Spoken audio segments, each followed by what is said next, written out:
Bien, hoy día vamos a ver un capítulo súper grande de la anatomía patológica que en general no son biopsias que son muy frecuentes, ¿ya? Y en general también son patología que, bueno, hay patología que obviamente que nosotros como patólogos generales vemos dentro del día a día del turno de rutina, pero en general yo diría que la patología ósea específica la ven como gente que se dedica a patología ósea. En Chile yo tuve la suerte de hacer la beca con la doctora Martínez, que yo creo que ya tiene como 80 años, que ella se formó en tumores óseos en Inglaterra y era realmente una experta, así que tengo la suerte de hacerle la clase de un tema que me salió por las orejas, por decirlo así, en la beca, a pesar de que no es una patología tan frecuente, es una patología que es fundamental de saber como uno como médico general. Entonces, volviendo de nuevo, tres, vamos a ver los tumores más importantes de la economía, sobre todo malignos, ya que es lo que más me interesa. Bien, entonces, eso es lo que yo les comentaba. O sea, si yo pienso en un tumor primario del hueso, o sea, un tumor que se origina en el hueso, y en esto que también quiero ser un poco enfático, porque cáncer de hueso es un término súper inespecífico. Alguien me hizo una pregunta, aprovecho para que todos escuchemos la respuesta, de qué es lo que es un cáncer. Nosotros hablamos, por ejemplo, de lesiones premalignas, de displasias, de carcinomas in situ, de carcinomas invasor. Entonces me hice la pregunta, que es una muy buena pregunta, ¿qué es lo que es cáncer entonces? Entonces, cuando la persona dice que alguien tiene cáncer, en general, es un término, es un estado más que nada fisiopatológico, un término más clínico. Nosotros los patólogos hablamos justamente de lesiones como carcinomas in situ, displasias, carcinomas invasores, pero en general yo podría decir que una persona tiene cáncer cuando ya tiene un tumor que es invasor. ¿Por qué? Porque ese tumor tiene la capacidad de seguir progresando, o sea, es una enfermedad que tiene la capacidad de seguir avanzando, de diseminarse a otros órganos y finalmente poder lamentablemente terminar con la vida del paciente. Entonces el cáncer es como el estado que se produce fisiopatológicamente de una neoplasia maligna que ya tiene esa capacidad. Entonces cuando yo digo esta persona tiene cáncer de hueso, la verdad que es un término en el fondo súper inespecífico, porque como vamos a ver, las clasificaciones de los tumores de hueso son bastante variadas entre sí, y por otro lado tenemos que considerar que ahora vamos a hablar de las lesiones primarias del hueso, o sea, es un tumor que se origina en el hueso. Pero en verdad, si vemos las lesiones tumorales así como en globo, de las lesiones óseas, ¿no es cierto? O que afectan al hueso, lejos, lo que es más frecuente son las metástasis, sobre todo en pacientes de 40, después de 40 años. Entonces, en ese contexto es súper importante y vamos a ver que la edad, en el fondo, es muy importante para el diagnóstico diferencial, pero si tiene una persona, por ejemplo, un paciente de 40, 50, 60 años que tiene una fractura de un hueso, que no se dice fractura patológica, porque todas las fracturas son patológicas, el término correcto es fractura en hueso patológico. Lo más probable, o sea, lo que ustedes tienen que pensar lejos es que eso es una metástasis. En cambio, si un niño, por ejemplo, o un adolescente, o un adulto joven, parte con una lesión, ¿no es cierto?, que es de carácter maligno y que pareciera ser efectivamente maligna, ustedes sí pueden, obviamente, pensar con mayor frecuencia de que estamos frente a un tumor primario del hueso más que una metástasis. Entonces, en general, cuando hablamos de estos tumores son raros, ¿ya? Es una neoplasia, yo diría, sobre todo lo que vamos a ver, lo que son los osteosarcomas y los tumores y los sarcomas de Ewing, son neoplasias de más de niños. Son lamentablemente, ese es como el espectro. Son niños en edad quizás ya un poco más avanzada de su niñez, o son adolescentes o son adultos jóvenes. Entonces es una enfermedad muy cruel en ese sentido, es muy terrible. Les voy a mostrar las piezas quirúrgicas, algunas fotos y les voy a contar lo que a nosotros nos llegaba en la beca, porque justamente como mi jefa se dedicaba a esto, éramos como un centro de referencia y nos llegaban piezas de todos los otros lugares. Entonces, estos tumores, como les comentaba, tienen un pic bimodal. El primer pic es como el más grande, obviamente el más importante es en adolescentes o niños ya que son más grandes, o adultos menores de 20 años en general, y un segundo pic más pequeño ya en pacientes mayores, por ejemplo, mayores de 60 años en caso de metástasis, o incluso en algunos pacientes mayores de 40 años donde se pueden desarrollar tumores óseos, por ejemplo, como el osteosarcoma, pero que ellos ya tienen una característica que los puede predisponer, ¿no es cierto?, a desarrollar el tumor, ¿ya? Ahí vamos a ver la diferencia entre un osteosarcoma, por ejemplo, primario y un secundario, que no es lo mismo. Ya lo vamos a ver se lo voy a explicar en breve. Entonces, acá sí que es fundamental la edad la presentación clínica y las radiografías. Yo me acuerdo que en la beca, mi jefa, cada vez que llegaba por ejemplo, llegaba un tumor, ya, una pieza quirúrgica de un tumor y no venía la radiografía, lo rechazaba. ¿Por qué? Porque nosotros también tuvimos que aprender las características radiográficas del tumor, porque da mucha información sobre si es benigno, sobre si es maligno. Obviamente nosotros teníamos un radiólogo consultor, eh,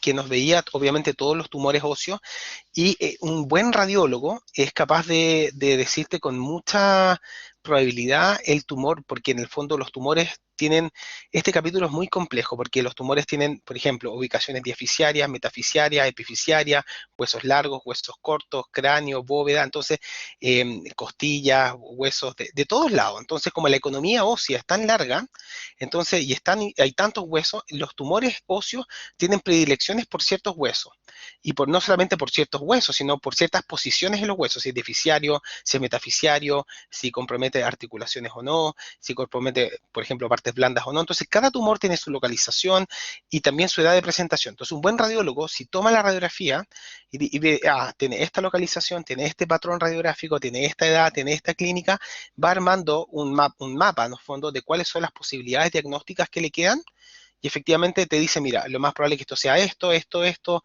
o ya definitivamente es un sarcoma, un osteosarcoma. No obstante, el diagnóstico en verdad definitivo de estos pacientes se debiera hacer con una biopsia.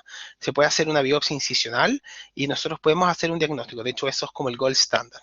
Entonces, aquí les traje como un cuadro resumen de patologías benignas, ¿ya? Y malignas que se presentan en las distintas edades, para que vean de que la lista es súper larga, esto es un terreno súper árido. Entonces, el primer mensaje es que no tienen que aprenderse, obviamente, todos los tumores que estamos viendo en estos cuadraditos, ¿no es cierto?, en estos recuadros. Vamos a aprender lo más importante, pero vamos a aprender que efectivamente las edades son súper importantes. Por ejemplo, el sarcoma de Ewing y el osteosarcoma es una enfermedad de un paciente joven, de menor de 20 años normalmente. O sea, obviamente puede haber un segundo pic, pero como les dije, son pacientes que tienen enfermedades, por ejemplo, de una enfermedad que se llama enfermedad de Payet, donde hay un exceso de actividad osteoblástica, o tienen algunos tumores benignos, en el caso de los tumores, por ejemplo, condroides, de los condrosarcomas, donde se puede, o sea, de los encontromas, donde se pueden desarrollar tumores malignos o han tenido irradiación, por ejemplo. Entonces ya tienen alguna característica que hacen pensar de que ese tumor que ya le llamamos secundario, por ejemplo, osteosarcoma secundario, se haya desarrollado en un hueso que está previamente ya alterado, por decirlo así. Y ya en el fondo, fíjense que en un paciente ya mayor de 40, como les dije, pensar en enfermedades metastásicas, en pensar, por ejemplo, en otras neoplasias que son hematopoyéticas que pueden, ¿no es cierto?, afectar al hueso, que no necesariamente son tumores sólidos, por ejemplo, el famoso mieloma múltiple, y ya sobre todo de los tumores malignos, el condrosarcoma es el principal tumor maligno de un paciente mayor de 40, 50, 60 años. De hecho, cuando nosotros nos llegaban radiografías compatibles con tumores malignos en pacientes ya de esa edad, era nuestro primer diagnóstico diferencial. Y como les dije, estos tumores secundarios, por ejemplo, secundarios a enfermedad de Payet, que no me quiero detener ahora en lo que es porque da como para una clase, pero es una enfermedad como un exceso de proliferación osteoblástica y el hueso en el fondo tiene una celularidad en el fondo alterada y las células también tienen como una función que está alterada, se llama enfermedad de Payet, que no hay que confundirla con otras enfermedades de Payet que pueden haber, por ejemplo, enfermedad de Payet de la mama o enfermedad de Payet extramamario, que son patologías de la piel, ¿ya? Esa enfermedad de Payet es una enfermedad ósea por un exceso de actividad osteoblástica. Entonces, en esos huesos se pueden desarrollar con mayor frecuencia, por ejemplo, lesiones, pero estas lesiones no ocurren en la edad, por ejemplo, de los 20 años, sino que ocurren en los 40 años. Entonces, si un paciente de 40 a 50 años presenta un osteosarcoma, son normalmente secundarios a este tipo de patología o si hubo una irradiación previa, por ejemplo, por algún otro tumor. Entonces, hay alguna alteración en el hueso. Entonces, como les dije, un buen radiólogo de hueso, y esto es súper interesante porque la radiología aquí es fundamental, yo les diría que es tremendamente importante. Entonces un buen radiólogo dice, se fija la ubicación, se fija en el patrón radiológico, se fija si compromete o no compromete la cortical o la corteza, ¿no es cierto?, el hueso, si hay compromiso periostal del periósteo, que también vamos a ver en algunas radiografías, si hay compromiso de partes blandas, todas esas características ellos se están fijando, se fijan en la edad y se fijan en la localización. Y con eso pueden llegar más o menos al diagnóstico diferencial de lo que nos estamos enfrentando. ¿Ya? Entonces, la enfermedad de Payet, como les dije acá, también es una enfermedad muy especial porque hay fases que son osteoblásticas y otras fases que son líticas, se pueden generar fracturas, pero efectivamente es una enfermedad que hay que considerar como una posibilidad en la cual se pueda desarrollar un osteosarcoma secundario, pero para que se vean un poco la complejidad, y esto no es nada, porque la verdad que nosotros teníamos que obligatoriamente hacer un curso de tumores óseos con radiología en la beca, siendo que nosotros no éramos radiólogos y era súper difícil, porque te mostraban la foto, te mostraban la localización, te decía ya, diagnósticos diferenciales. Tú tienes que, ¿cuáles son los diagnósticos diferenciales? Entonces, en general, mi jefa por lo menos nunca recibía una biopsia sin la radiografía, porque si no le cuadraba el diagnóstico del clínico con lo que decía la radiografía, íbamos en el radiólogo que era el consultor que estaba ahí en la clínica y era el que le pegaba el tema y nos podía decir con mayor precisión. Y también ella se fijaba después que cuando nosotros recibíamos la pieza quirúrgica, que más o menos el diagnóstico radiológico, clínico y anatomopatológico también cuadren. Ahora, esta es la mala noticia. Los tumores primarios del hueso, como son sarcomas, en el fondo en casi, o sea, no casi todos, pero muchos son sarcomas, otros son tumores que vamos a ver que no sabemos muy claro cuál es el origen, ¿no es cierto?, de la célula tumoral per se, pero como son sarcomas, obviamente hay sarcomas de bajo y de alto grado, pero en general la sobrevida de estos tumores no es buena. Es un tumor que es agresivo, es un tumor, por ejemplo, que efectivamente ha mejorado el tratamiento y la sobrevida en algunos tumores, por ejemplo, los osteosarcomas, es más o menos un 70% sobrevida a los 5 años, en el sarcoma de Ewing también. Obviamente si hay metástasis, son tumores muy buenos para dar metástasis, sobre todo en pulmón, la sobrevida ya es mucho más baja, pero el otro gran problema que tiene es que las cirugías son muy mutilantes porque a veces hay una resección en bloque que uno puede hacer para salvar, por ejemplo, hagamos que se genera en un hueso largo, no sé, en el fémur proximal, entonces, o en el fémur distal. Entonces, si está en relación con una articulación o ya la lesión es muy grande, no se puede salvar la extremidad. Entonces, llegaban las amputaciones completas, en el fondo, dependiendo de la localización del tumor, pero nos llegaban a veces piernas completas, brazos completos. Hay tumores, por ejemplo, como los condrosarcomas, que son muy desgraciados, que sobre todo en los hombres o mujeres, ¿no es cierto?, ya mayores de 40 años, que hay que pensar, como primera posibilidad, en un condrosarcoma afectaba mucho al hombro, por ejemplo, y a la pelvis. Entonces, no es un tumor maligno, un sarcoma que se origina, por ejemplo, en la pelvis, muchas veces había que hacer cirugías que ya no te servía la amputación, había que hacer lo que se llama una desarticulación, o sea, desarticular la pierna completa, por ejemplo, la cabeza, el fémur, y a veces había que hacer resección de la pelvis, entonces nos llegaba. Les voy a explicar al tiro, Pascal. Cuando tú haces una amputación, básicamente las amputaciones que son, por ejemplo, de extremidad inferior, las más frecuentes que ustedes van a ver son las supracondilias y las infracondilias. Las infracondilias que están bajo los cóndilos, ¿no es cierto? Entonces, básicamente lo que amputan es la pierna, y las supracondilias son las que ustedes típicos han visto en la calle, donde el señor tiene el pantalón hasta arriba, donde la línea de amputación está sobre los cóndilos, y en el fondo se amputa también parte del fémur, ¿no es cierto? Sería el fémur, la rodilla y toda la pierna hacia distal. La desarticulación es una cirugía muchísimo más agresiva, que normalmente ocurre cuando el compromiso, ¿no es cierto?, del tumor es muy extenso, hay mucho compromiso de partes blandas y, por ejemplo, compromiso una articulación, por ejemplo, la articulación de la cadera, ¿no es cierto?, o la articulación del hombro. En ese contexto, tú no puedes hacer una resección en bloque, porque no es que hay un segmento del hueso que está, ¿no es cierto?, comprometido por el tumor, sino que es toda la articulación. Por lo tanto, ahí la cirugía ya es mucho más grande, y lo que hacen ellos, tú puedes en el fondo desinsertar los músculos de una pierna, por ejemplo, de un brazo, y sacar la cabeza, ¿no es cierto? Por ejemplo, la cabeza humeral o la cabeza femoral de la cavidad glenoidea. Eso se puede hacer. y tú desarticulas eso, pero tienes que fijarte que en la parte donde está la articulación propiamente tal, la cavidad, no quede tumor. Entonces muchas veces tenían que resecar incluso partes de la pelvis. Entonces nos llegaba la pierna entera con una hemipelvectomía o nos llegaba el hombro entero, pero en el fondo no era solamente hasta la cabeza, sino que incluía más que a veces el hueso escapular, parte de la clavícula. Eran cirugías muy, muy mutilantes y nosotros como éramos centro de referencia recibíamos esas piezas. Eh, y son en tumores que en general tienen una propensión a aparecer los huesos largos de las extremidades. Ahora, es súper importante, por ejemplo, lo que yo les decía, el osteosarcoma tiene un importante pic de incidencia en la adolescencia. O sea, efectivamente eso hay que saberlo sí o sí, porque acá el principal síntoma que se quejan los pacientes es el dolor óseo, y el dolor óseo no necesariamente es sinónimo de un tumor maligno, ¿ya? Hay tumores benignos que también producen dolor, que vamos a ver, por ejemplo, a lo largo de la clase. Entonces, ojo con eso.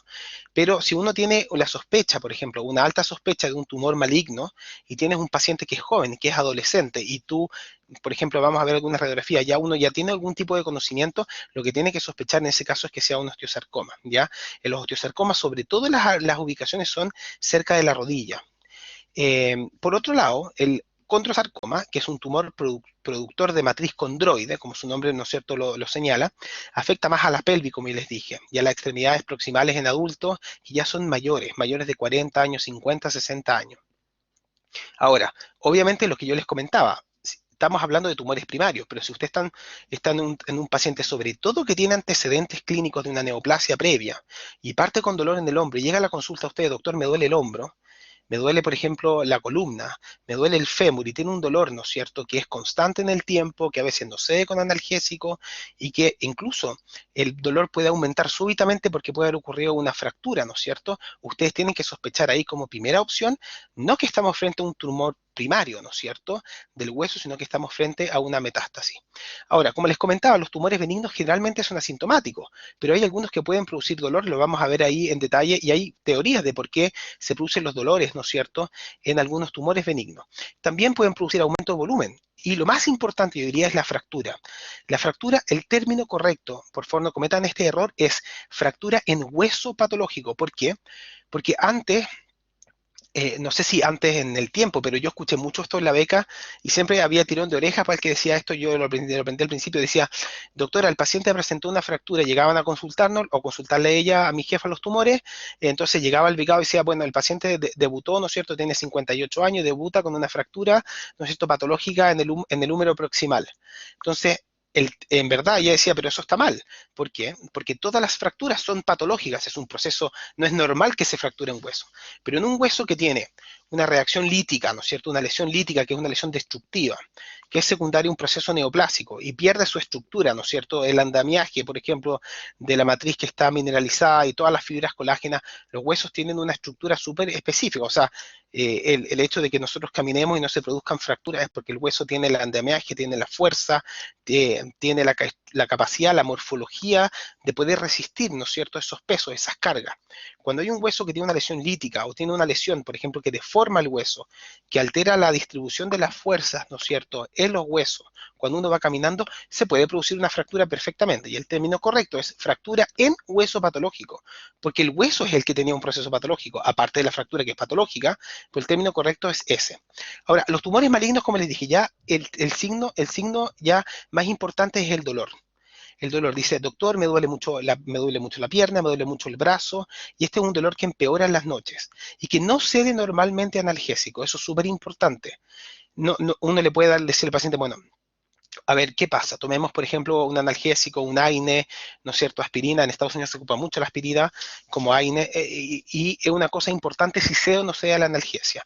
Obviamente, otras cosas como aumento de volumen, fracturas, como les dije, en hueso patológico, ¿no es cierto?, síntomas, ¿no es cierto?, o sea, perdón, signos locales, por ejemplo, aumento de volumen, eritema, ¿no es cierto?, esas son cosas que, o compromiso de la piel, o compromiso de partes blandas que ustedes sospechan, y eso ya hace pensar más que nada en un tumor maligno. Y lo otro es que los tumores malignos producen síntomas sistémicos, pues las mismas citoquinas y factores inflamatorios que se produce interleuquina 1, por ejemplo, y otras citoquinas. Entonces los pacientes no solamente tienen dolor local, sino que tienen fatiga, tienen fiebre, tienen cambios en el hemograma, tienen anemia, aumento de la velocidad de eritrosedimentación, pueden tener leucocitosis. O sea, en general es un cuadro mucho más sistémico. No siempre, pero obviamente hay que considerarlo porque puede llegar a ocurrir. Entonces les dije que la biopsia acá es súper importante. La biopsia para nosotros es fundamental porque a pesar de que la radiología sea muy en el fondo sospechosa y que tenga una alta probabilidad de que el diagnóstico sea correcto, en general se prefiere siempre hacer una biopsia para confirmar el diagnóstico, ¿ya? Ahora, de nuevo, vamos a tratar de pensar. Hay una lista enorme de tumores óseos. ¿Cómo vamos a abordar esta clase? ¿Cómo vamos a abordar lo que tenemos que saber? Entonces ahí, bueno, yo viendo las clasificaciones, viendo los tumores, llegué a la conclusión de que vamos a ver 3 tumores malignos hoy día, que es el osteosarcoma, el condrosarcoma y el sarcoma de Ewing. Y entre medio de eso vamos a ver los tumores benignos más frecuentes, ¿ya? Eso va a ser básicamente lo que vamos a ver hoy día. Lo que es linfoma, mieloma, o sea, neoplasias hematopoyéticas que afectan al hueso, o enfermedades metabólicas, o esta enfermedad de Payet, no lo vamos a ver porque en el fondo el puro capítulo de tumores óseos son como ciento y tantas páginas, no podríamos terminar nunca, y tampoco, en el fondo, yo pienso que es el objetivo de la clase, porque ni siquiera es algo que nosotros vemos mucho como patólogos. La enfermedad de Payet, en el fondo, prácticamente no se ve, en el fondo, como biopsia, y las enfermedades metabólicas del hueso raramente llegan a biopsias también. Entonces, una de las preguntas era cómo clasificar los tumores óseos, y una de las formas más fáciles de clasificar los tumores óseos es por cuál es la matriz que forman. Y básicamente podemos tener matriz o sea, que estas células tumorales formen matriz ósea, que formen matriz cartilagínea, ¿no es cierto? O que formen otro tipo de matrices, ¿ya? Y dependiendo de eso, hay tumores obviamente benignos, formadores de hueso o de matriz osteoide, hay tumores benignos, formadores de matriz condroide, hay tumores malignos, formadores de matriz osteoide, y hay tumores malignos, ¿no es cierto?, formadores de matriz condroide. En el caso del sarcoma de Ewing, me voy a detener ahora en breve, igual lo vamos a ver cuando veamos el sarcoma a lo largo de la clase. Es un tumor que en general no tiene mucho estroma, es un tumor muy pobre en estroma y que no produce una matriz en el fondo. Por eso se clasifica como un tumor como de origen desconocido, porque no sabemos efectivamente, hay teorías, pero no sabemos efectivamente el origen exacto del sarcoma de Ewing. Entonces, básicamente, este cuadro que les traje dice, tenemos, por ejemplo, un tumor benigno, que es formador, ¿no es cierto?, de matriz ósea. Y estos son, por ejemplo, los más frecuentes. Después tenemos un tumor, ¿no es cierto?, benigno, que forma cartílago, y ahí tenemos, por ejemplo, los más frecuentes. Nosotros no vamos a ver, obviamente, todos estos hoy día, porque también sería demasiado largo, y también escapa un poco, porque no todos son muy frecuentes, ya considerando que los tumores óseos son raros. Todo lo que son las lesiones quísticas del hueso, esta clase tampoco la vamos a ver, nos vamos a enfocar más a estos tumores malignos que les mencioné. De maligno, ¿no es cierto?, formador de hueso lejos. Lo primero que tienen que pensar y lo que hay que pensar es en el osteosarcoma, y si es formador de matriz condroide, o sea, de matriz cartilagínea, es un condrosarcoma. ¿Ya? Y obviamente de ambos hay primarios y secundarios dependiendo si hay una lesión previa en el hueso o no. Cuando es primario es cuando se forma de nuevo. Y básicamente acá tenemos, por ejemplo, fíjense lo que hay que saber mucho en este capítulo, porque cada uno tiene una predilección por un hueso, y no solamente por la predilección por el hueso, sino también la localización dentro del hueso, ¿ya? Esta es la clasificación actual del 2020 de tumores óseos. Si no se ve muy bien, espero que se vea bien en la clase. Si no se ve muy bien, por favor díganme, les mando el paper, pero acá lo que quiero es que en el fondo lo puedan ver, es que están los tumores condrogénicos, ¿no es cierto?, los que producen matriz condroide. Esta es la clasificación más general que tenemos que saber. O sea, este tumor es benigno o maligno, esa es la primera pregunta. ¿Se ve bien? Qué bueno. ¿Produce matriz condroide o produce matriz osteoide? Esa es la segunda pregunta que hay que hacerse. Y frente a estos tumores, que son ya el gran porcentaje de los tumores óseos, con eso ya abarcan mucho, tienen que saber cuáles son, ¿no es cierto?, los más frecuentes. Del tumor osteogénico maligno, lejos son los osteosarcomas. Vamos a ver que hay varios tipos de osteosarcomas, pero hay algunos que sí van a ver con mayor frecuencia. El maligno más frecuente condrogénico, obviamente, es el condrosarcoma. Y de los benignos hay varios, y de los benignos yo justamente les voy a mostrar los que sí tenemos que saber que son 2 de cada uno. O sea, vamos a ver 2 condrogénicos y 2 osteogénicos. Y después, obviamente, hay en la economía del hueso, como es un órgano complejo que tiene vascularización, que tiene, ¿no es cierto?, periósteo, que tiene, ¿no es cierto?, una interacción, eh, tiene médula hematopoyética. O sea, piensen en todos los compartimentos que hay dentro del hueso y todos los tejidos que hay. Obviamente yo puedo tener, por ejemplo, un tumor vascular del hueso, eso puede ocurrir, puede haber un hemangioma, maligno puede ser un angiosarcoma, o sea, eso puede ocurrir, obviamente. Hay tumores de células gigantes, ¿no es cierto?, que es un tumor que también es un tumor que se ve, valga la redundancia, viene en la infancia, que es un tumor que en general es benigno, pero en algunos casos cuando son múltiples o cuando producen mucha destrucción ósea pueden ser difíciles de manejar. Hay algunos anticuerpos monoclonales ahora que se usan para manejar el tumor de células gigantes, pero también no quise entrar en detalle en eso hoy día, sino que vamos a ver los tumores que les he dicho, y todo lo que es hematopoyético tampoco lo vamos a ver porque es un capítulo que se ve en hematología. O sea, de todo lo que son las neoplasias plasmacitoides, ¿no es cierto?, los mielomas múltiples, los linfomas de Hodgkin, el linfoma no Hodgkin, o todos los otros linfomas que pueden afectar al hueso, en el fondo eso también lo vamos a sacar porque nos vamos a enfocar a los tumores que se originan del hueso propiamente tal, de la estructura ósea, no de la médula ósea hematopoyética. Sí, espero que se entienda con eso. Entonces, vamos a ver, entonces vamos a partir por los tumores formadores de hueso. Entonces, vamos a ver, como les comenté, 2 tumores formadores de hueso benignos y después el maligno, que es el osteosarcoma. Así vamos a trabajar también para lo que es condro también. Y finalmente vamos a ver el sarcoma de Ewing, y eso es como el contenido de la clase. Primero, vamos a ver 2 tumores formadores de hueso que son benignos.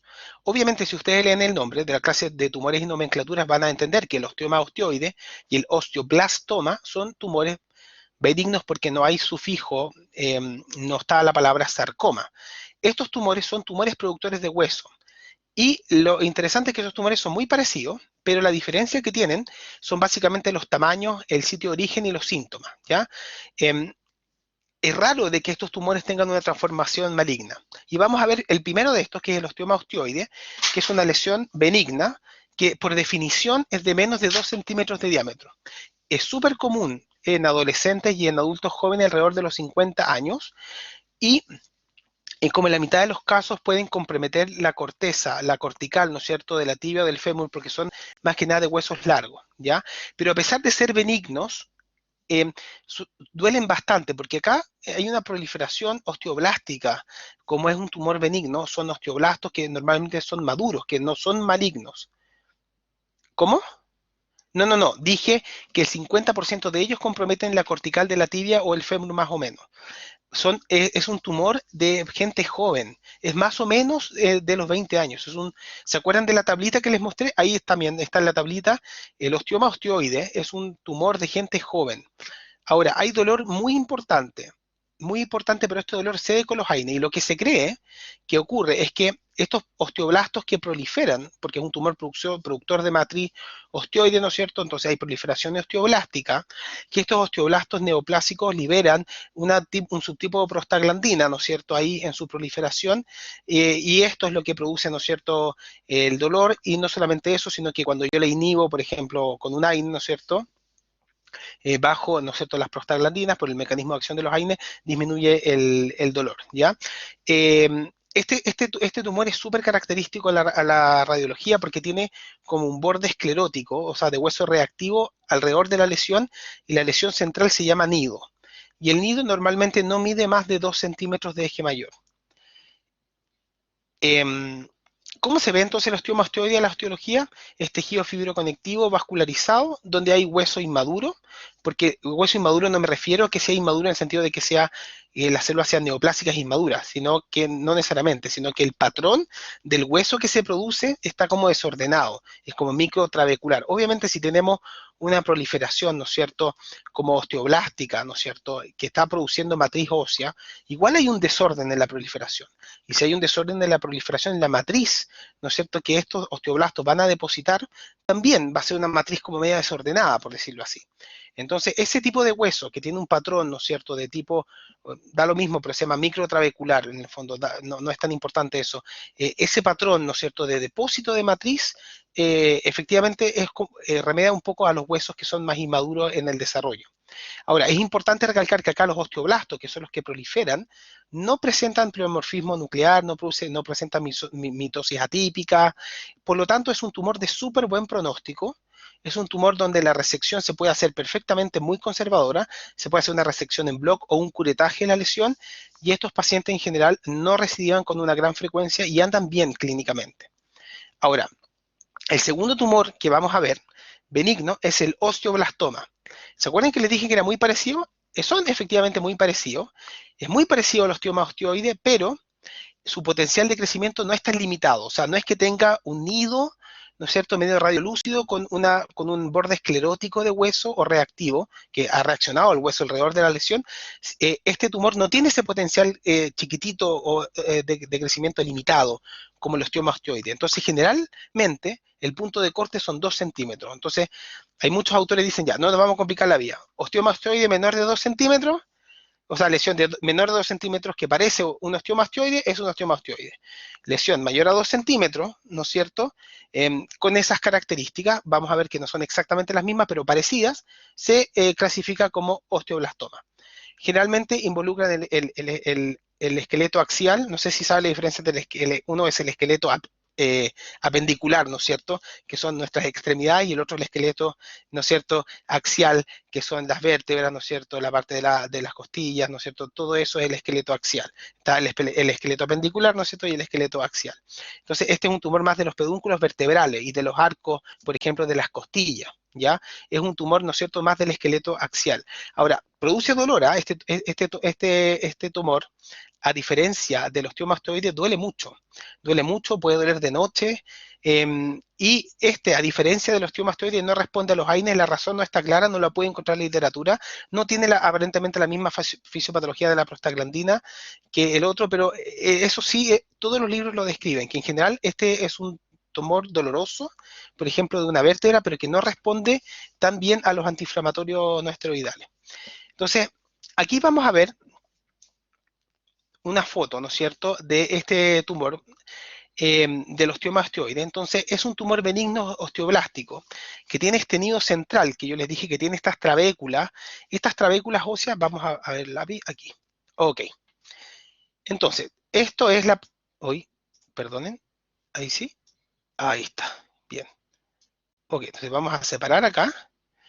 Entonces, todo esto que ven acá, de aquí para allá, es la proliferación neoplásica.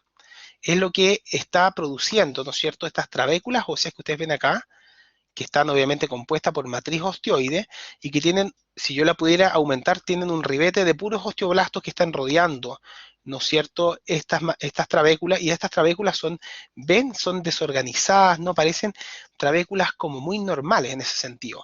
Entonces, estas trabéculas que son como de un patrón más que nada microtrabecular, en el fondo, que se ven en estos 2/3, ese es el famoso nido central. Hay tejido fibroconectivo con estas trabéculas y estos fibroblastos, o sea, perdón, estos osteoblastos, ¿no es cierto?, que han proliferado, que si yo los mirara de cerca, son efectivamente células como osteoblastos común y corriente. No tienen atipía, no hay zonas de necrosis acá. En general, todo el aspecto, ¿no es cierto?, del tumor orienta a un tumor benigno. Ahora, alguien me va a preguntar que qué es lo que está acá, más o menos en el tercio que queda de nuestra imagen. Esto, en el fondo, es el hueso esclerótico, que parece como hueso compacto, ¿ya?, que está rodeando a esta formación osteoblástica tumoral. Y eso es lo que se ve en la radiología muy bien como un refuerzo, y los radiólogos lo identifican muy bien. Esto está súper bien descrito, y en general no es el diagnóstico diferencial, no es tan difícil. Em, entonces, ¿qué más les puedo decir? Entre medio de las trabéculas que tienen material osteoide, hay tejido, ¿no es cierto?, fibroconectivo, vascularizado, dependiendo del grado de vascularización, que puede ser obviamente variable. Pero básicamente eso es lo que compone estos tumores, ¿ya? Y como les dije, el osteoblastoma se parece bastante. Y como yo les decía, miren, acá me adivinaron ellos. Yo no me formé necesariamente con esta idea, pero muchos autores dicen que si mide más de 2 centímetros es osteoblastoma, si mide menos de 2 centímetros es osteoma osteoide. Hay otras características, por ejemplo, los osteoblastomas no tienen este tejido esclerótico reactivo, por ejemplo, a la radiología. Entonces hay cosas que son muy parecidas entre sí, el pronóstico entre los dos es excelente. Les voy a mostrar algunas fotos, miren, este es el osteoma osteoide, este es el nido que vimos, ¿no es cierto?, en la histología recién, y este refuerzo que ven acá es el tejido esclerótico óseo que yo les mostré. Acá, por ejemplo, hay una resección de un hueso, ¿no es cierto?, que está cortado, esta es la cortical, ¿no es cierto? Vamos a identificar un poco tejido óseo, ¿no es cierto?, compacto, ¿no es cierto?, la corteza, el periósteo, ¿no es cierto?, que está por fuera, el periósteo aparte de una estructura compleja que tiene más de una capa, y esto es tejido óseo trabecular, ¿no es cierto?, lo que está acá, o esponjoso, por decirlo así. Entonces tenemos tejido óseo trabecular, ¿no es cierto?, tejido óseo compacto, que tiene esos famosos canales haversianos que ustedes aprendieron en histología, y por fuera, ¿no es cierto?, el periósteo. Y acá está la lesión, ¿no es cierto? Aquí está la lesión, ¿no es cierto?, de un osteomastoide de nuevo. Y se produce como este tejido óseo reactivo esclerótico que lo rodea, que básicamente es la traducción, ¿no es cierto?, radiográfica de lo que estamos viendo a los lados. Entonces, acá hay una muy bonita correlación en tumores óseos entre lo que es la radiología y lo que es la anatomía patológica. De hecho, hay trabajos muy interesantes de correlación de este tipo de tumores. Acá tenemos un osteoblastoma que obviamente, ¿no es cierto?, ya tiene más de 2 centímetros por definición y que está comprometiendo una de las ramas, ¿no es cierto?, del hueso púbico y tiene algunas calcificaciones que se ven en estas áreas acá irregulares, pero en general la apariencia, como les dije, no produce este hueso esclerótico quizás con tanto ímpetu, ¿no es cierto?, como un osteoma osteoide, pero por definición, como les dije, mayor a 2 centímetros, con características radiológicas benignas y con una localización y edad compatible, el diagnóstico más probable es que sea un osteoblastoma, ¿ya? En general, como les dije, son tumores que andan súper bien, son tumores que se puede hacer resección en bloc o curetaje. Uno cuando hace una resección en bloc puede ser, por ejemplo, puede hacer un injerto de óseo con otro hueso, por ejemplo, con la fíbula se puede hacer, se ocupa mucho, ¿no es cierto?, para hacer injerto, y estos pacientes en general andan bien. Obviamente hay localizaciones que son más difíciles de operar que otras. Bien, habiendo visto los dos tumores benignos más frecuentes productores de hueso, ahora vamos a ver como nuestra parte importante, ¿no es cierto?, de la clase, que es el tumor formador de hueso maligno, ¿ya? Que es el famoso osteosarcoma. Este es el tumor óseo no hematopoyético más frecuente que hay de los malignos, obviamente. Como les comentaba al principio de la clase, tiene dos PIC. Tiene un pic principal que es el 75%, es un tumor muy cruel, como les dije, de niños en el fondo o de adolescentes, por lo general menores a 20 años, y en el otro pic que es mayor a 40 años que tienen condiciones predisponentes, enfermedad de Payet del hueso, por ejemplo, o irradiación previa. Es mucho más frecuente la metáfisis de los huesos largos, fémur, tibia y húmero, y el 50% está cercano a la región de la rodilla. Y esto puede ser tanto el fémur distal o como la tibia proximal. Hay dolor en estos pacientes, un dolor en general sordo, que no necesariamente puede producir una masa palpable, porque ustedes tienen que pensar lo siguiente. Después vamos a ver dónde se originan estos tumores, pero básicamente les adelanto que si yo tengo un tumor que se origina en el canal medular, dentro del hueso, para que salga del hueso, rompa la cortical, ¿no es cierto?, rompa el periósteo, genere reacción periostal y ya comprometa los tejidos blandos perióseos, por decirlo así, tiene que haber crecido bastante, ¿ya? Por lo tanto, el hecho de que ustedes no encuentren una masa palpable no descarta la posibilidad de un tumor maligno del hueso. De hecho, lo primero que tienen que hacer es derivar a este paciente y pedirle una radiografía, porque eso da mucha información.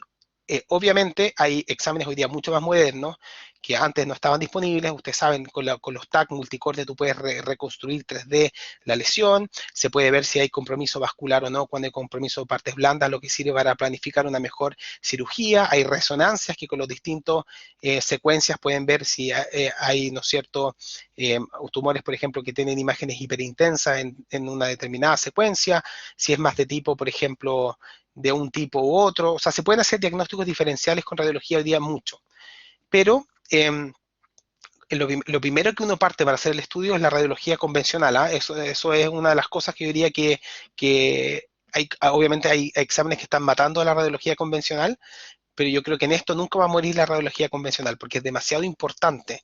Les voy a mostrar después fotos donde se ven cómo se ven estos tumores a la radiología estándar.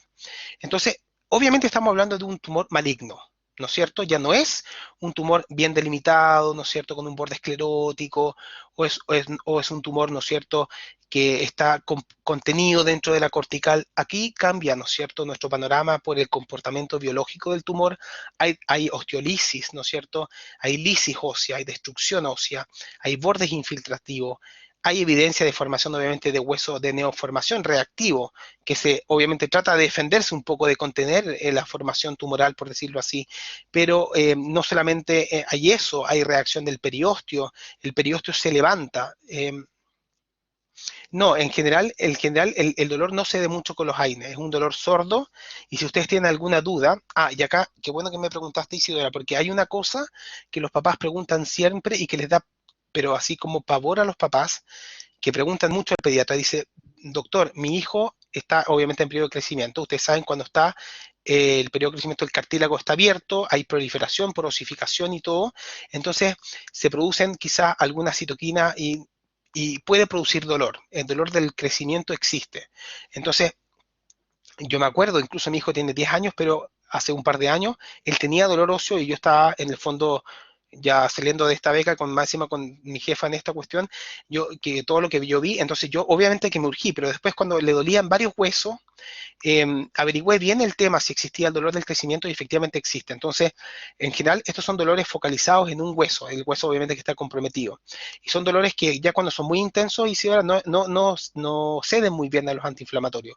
Son a veces dolores que están de noche, por ejemplo, en los pacientes. O sea, un red flag que es una bandera negra, o sea, pero en roja, en muchas patologías es el dolor nocturno. ¿Ya? No solamente en patología ósea o, por ejemplo, en patología, ¿no es cierto?, de la columna vertebral, cuando un paciente tiene un síndrome de dolor lumbar y se despierta de noche, también es un red flag, en dolores abdominales también. O sea, ojo con eso, son dolores que tienen un comportamiento distinto y obviamente son tumores de crecimiento rápido y sobre todo, fíjense, si hay una masa palpable, si hay un compromiso de partes blandas, en el fondo, si la piel se ve en cambio de coloración, todo eso tienen que fijarse. Entonces le dije, estamos en un escenario distinto, estamos en un sarcoma, hay patrón osteolítico, hay reacción periostal, hay compromiso de partes blandas y sobre todo lo del dolor, lo que tú me dijiste, Isidora, cuando hay fractura en hueso patológico, ustedes no sé si han tenido una fractura, yo he tenido fractura cuando chico, tuve una doble fractura radiocubital que me saqué la mugre cuando era chico, no se cree Superman, no sé qué, me saqué la mugre y me acuerdo perfecto, tenía 8 años y me acuerdo perfecto el dolor que tuve y también cuando me redujeron la fractura. Entonces, las fracturas duelen mucho. Entonces, obviamente, cuando tengan una fractura en hueso patológico, estos pacientes en el fondo no van a poder dormir, van a tener impotencia funcional, no les va a ceder, ustedes le pueden poner una bomba, lo que quieran, y les va a bajar un poco, pero la fractura en el fondo es muy dolorosa. Por lo tanto, eso es uno de los signos que hace sospechar efectivamente el aumento súbito del dolor o un dolor que no cede, ¿no es cierto?, con las analgesias, puede hacer sospechar que se esté desarrollando una fractura, que no siempre son fracturas como con las cuando uno se cae, pueden ser rasgos de fractura, fracturas parciales, hasta que finalmente se va rompiendo más la zona. Ya eso los tiene que hacer sospechar ustedes. Ahora, el osteosarcoma en el fondo tiene, obviamente como es un sarcoma, y como muchos tumores tienen aberraciones cromosómicas. Hay varios genes que se han descrito que están mutados en los osteosarcomas, por ejemplo, la proteína del retinoblastoma, hasta en el 70% de los casos, P53 ustedes van a ver que está mutado hasta en el 50% de los tumores, pero en el contexto del osteosarcoma hay un síndrome que también es bien terrible, que se llama síndrome de Li-Fraumeni, que es cuando hay una mutación de línea germinal P53. Hay uno de los alelos, ¿no es cierto?, que está mutado. Entonces, claro, el otro alelo, ¿no es cierto?, compensa el P53 del alelo que está mutado, que probablemente no sea funcional. Pero lo que ocurre es que durante la vida se va a producir un doble hit. Se va, por ejemplo, a inactivar este gen por alguna razón, el que está bueno, y efectivamente estos enfermos con el síndrome de Li-Fraumeni y mutación de P53 tienen predisposición a hacer múltiples tipos de cáncer. Y uno de ellos es efectivamente el osteosarcoma. ¿Ya? Otros genes, por ejemplo, son quinasas dependientes de ciclinas, por ejemplo, como esta CDK, que en el fondo codifican para proteínas que son en el fondo reguladoras del ciclo celular, que también está inactivado en muchos osteosarcomas, o proteínas que inhiben la función de Pre53, que les queda flor, porque en el fondo inhiben P53, se sobreexpresan estas proteínas, inhiben P53 y también dejan de funcionar, hacer funcionar P53 y obvio, el ambiente obviamente es mucho más tumorogénico. El osteosarcoma en el fondo es un tumor, como les dije, que es un tumor agresivo, que muchos de ellos hacen metástasis y hacen metástasis ósea. O sea, perdón, pulmonar, no ósea, pulmonar. Entonces, en general, nosotros asumimos que estos pacientes pueden tener o micrometástasis o metástasis al momento de que son diagnosticados. Y estos pacientes todos, o la gran mayoría, van a quimioterapia preoperatoria. Así es el esquema. Y esto yo creo que no ha cambiado de que yo hice la beca. Quizás han cambiado las quimio, o quizás hay combinaciones que se han demostrado mejor efectividad, pero lo que les voy a decir no ha cambiado. Estos pacientes van a quimio preoperatoria, que le llaman, o perioperatoria, diría que le llaman algunos oncólogos, que es la neoadyuvante. Después se operan y después van a quimio postoperatorio.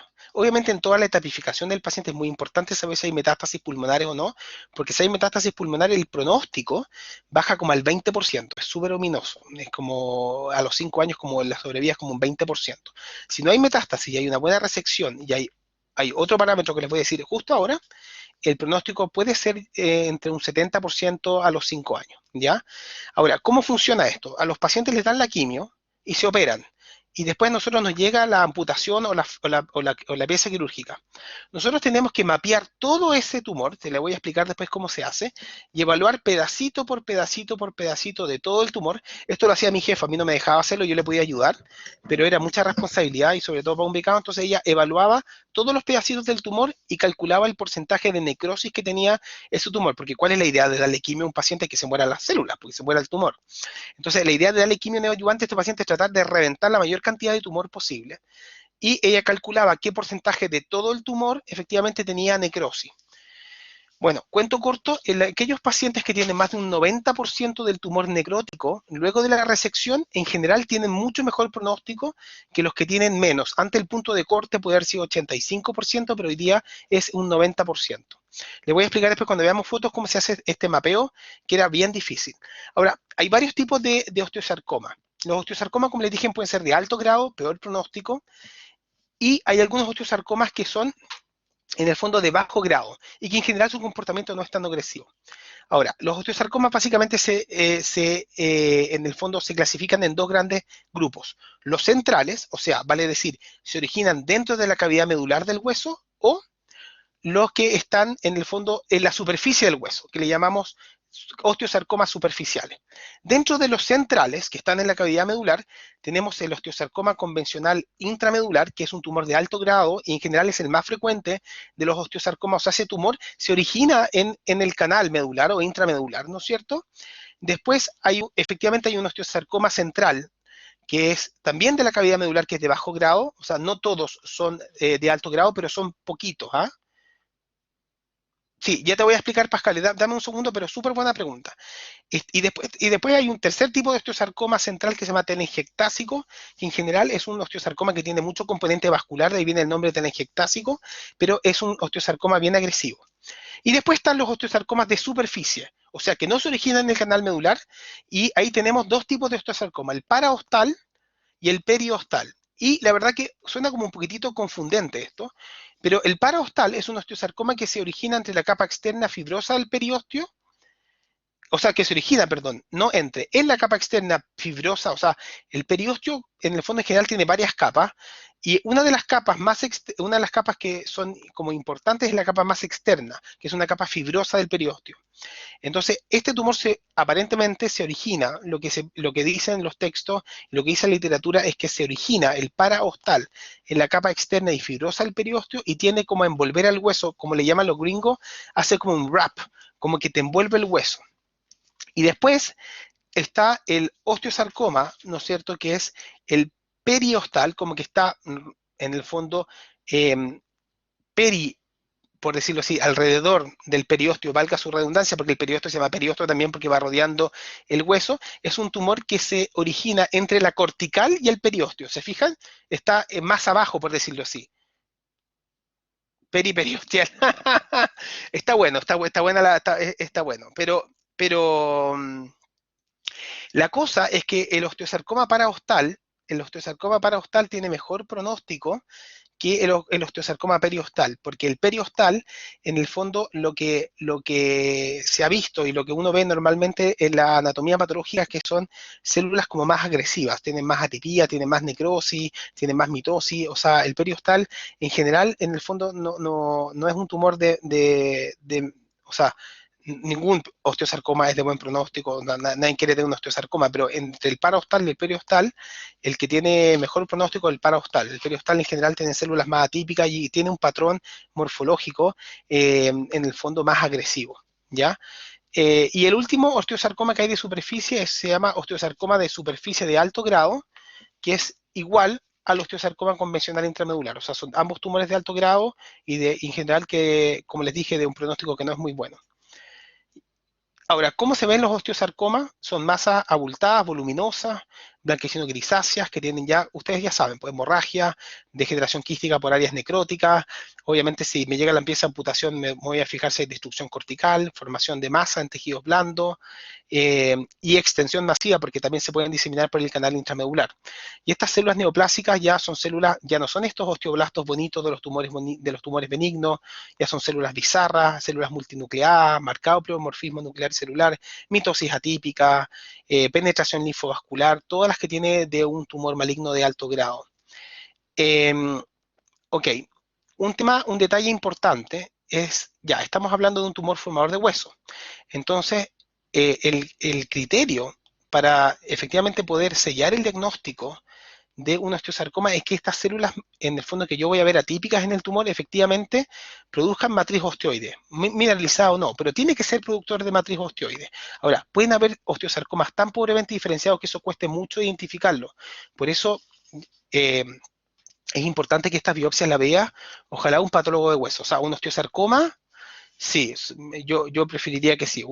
Quizá un tumor benigno, más de la economía normal, no. Pero estos tumores hay que tener mucho ojo porque a veces los diagnósticos no son fáciles, sobre todo porque hay osteosarcoma, aunque no me crean que producen matriz condroide también. Generalmente, cuando hay, no es lo frecuente, pero cuando hay mucha matriz condroide y las células y las características del tumor son de osteosarcoma, el nombre que recibe es osteosarcoma, perdón, condroblástico, que no es muy frecuente. Pero lo más frecuente es que lo que yo más vea es producción de matriz osteoide. Obviamente, como las células están desdiferenciadas y son células que tienen tantas, ¿no es cierto?, acumulaciones o mutaciones, pueden producir material condroide también. Entonces aquí vamos a ver, por ejemplo, algunas fotos. Fíjense acá en la imagen, esto es una resonancia.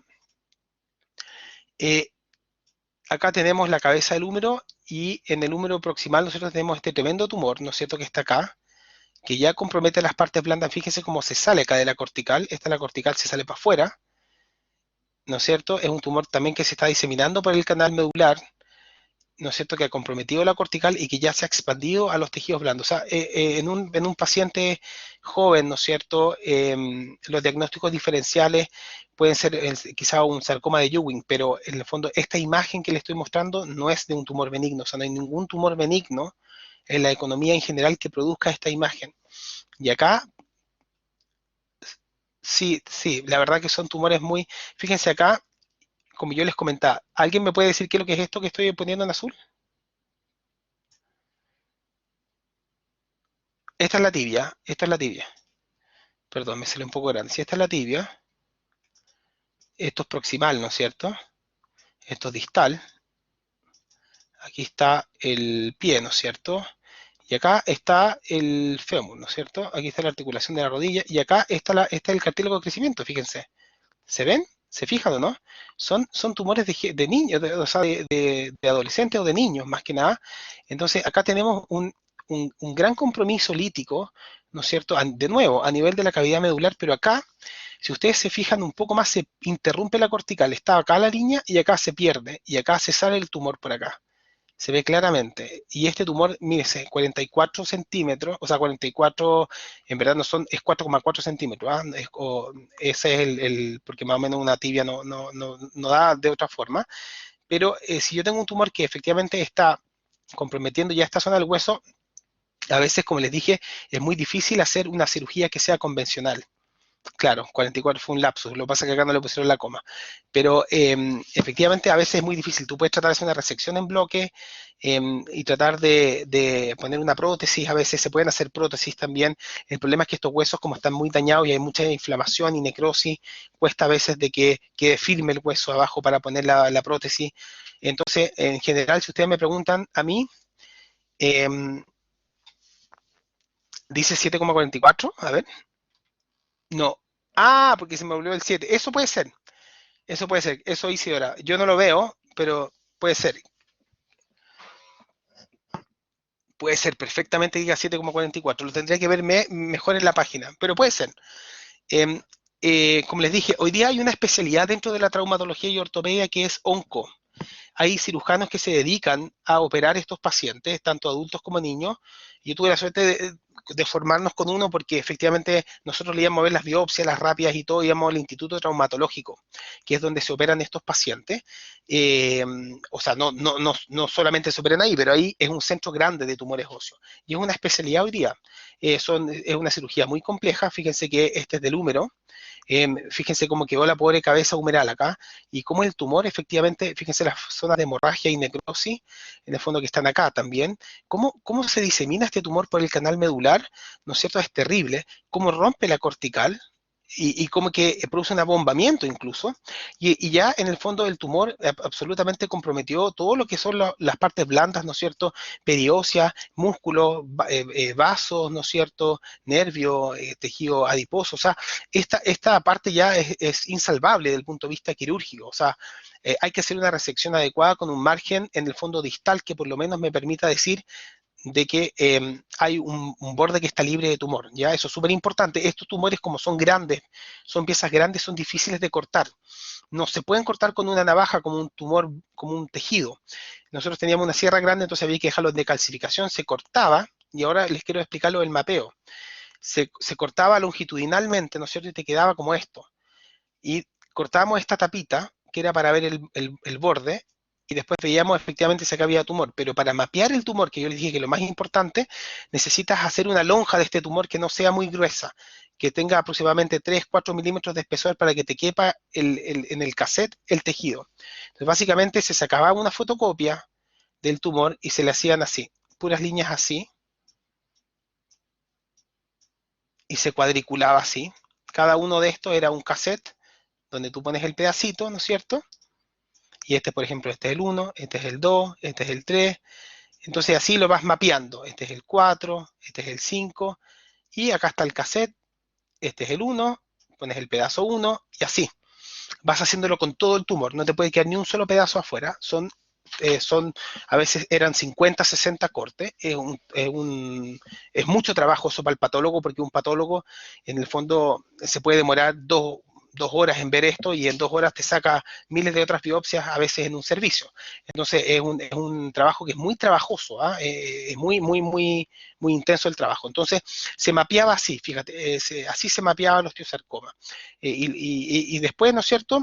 Como estos pacientes recibían quimio, ¿no es cierto?, preoperatoria, ella evaluaba el porcentaje de necrosis. Por ejemplo, si en este pedazo, esta parte está viva del tumor, es viable, y esta es la mitad del área, ella decía acá, en este pedazo hay un 50%, y en este pedazo hay un 100%, y en este pedazo hay un 70%, y así, sumaba todos los pedacitos, y al final sacaba el porcentaje total de necrosis, que para que sea un buen pronóstico tiene que ser, es súper alto, ¿ah? Tiene que ser más de un 90%.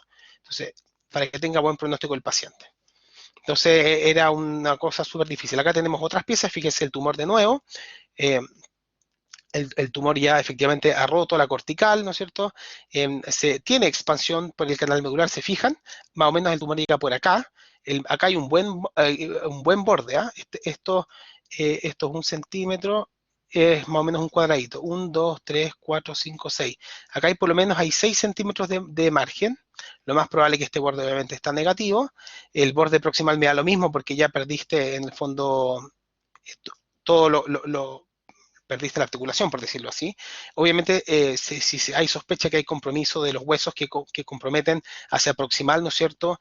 La articulación también hay que sacarlo. Pero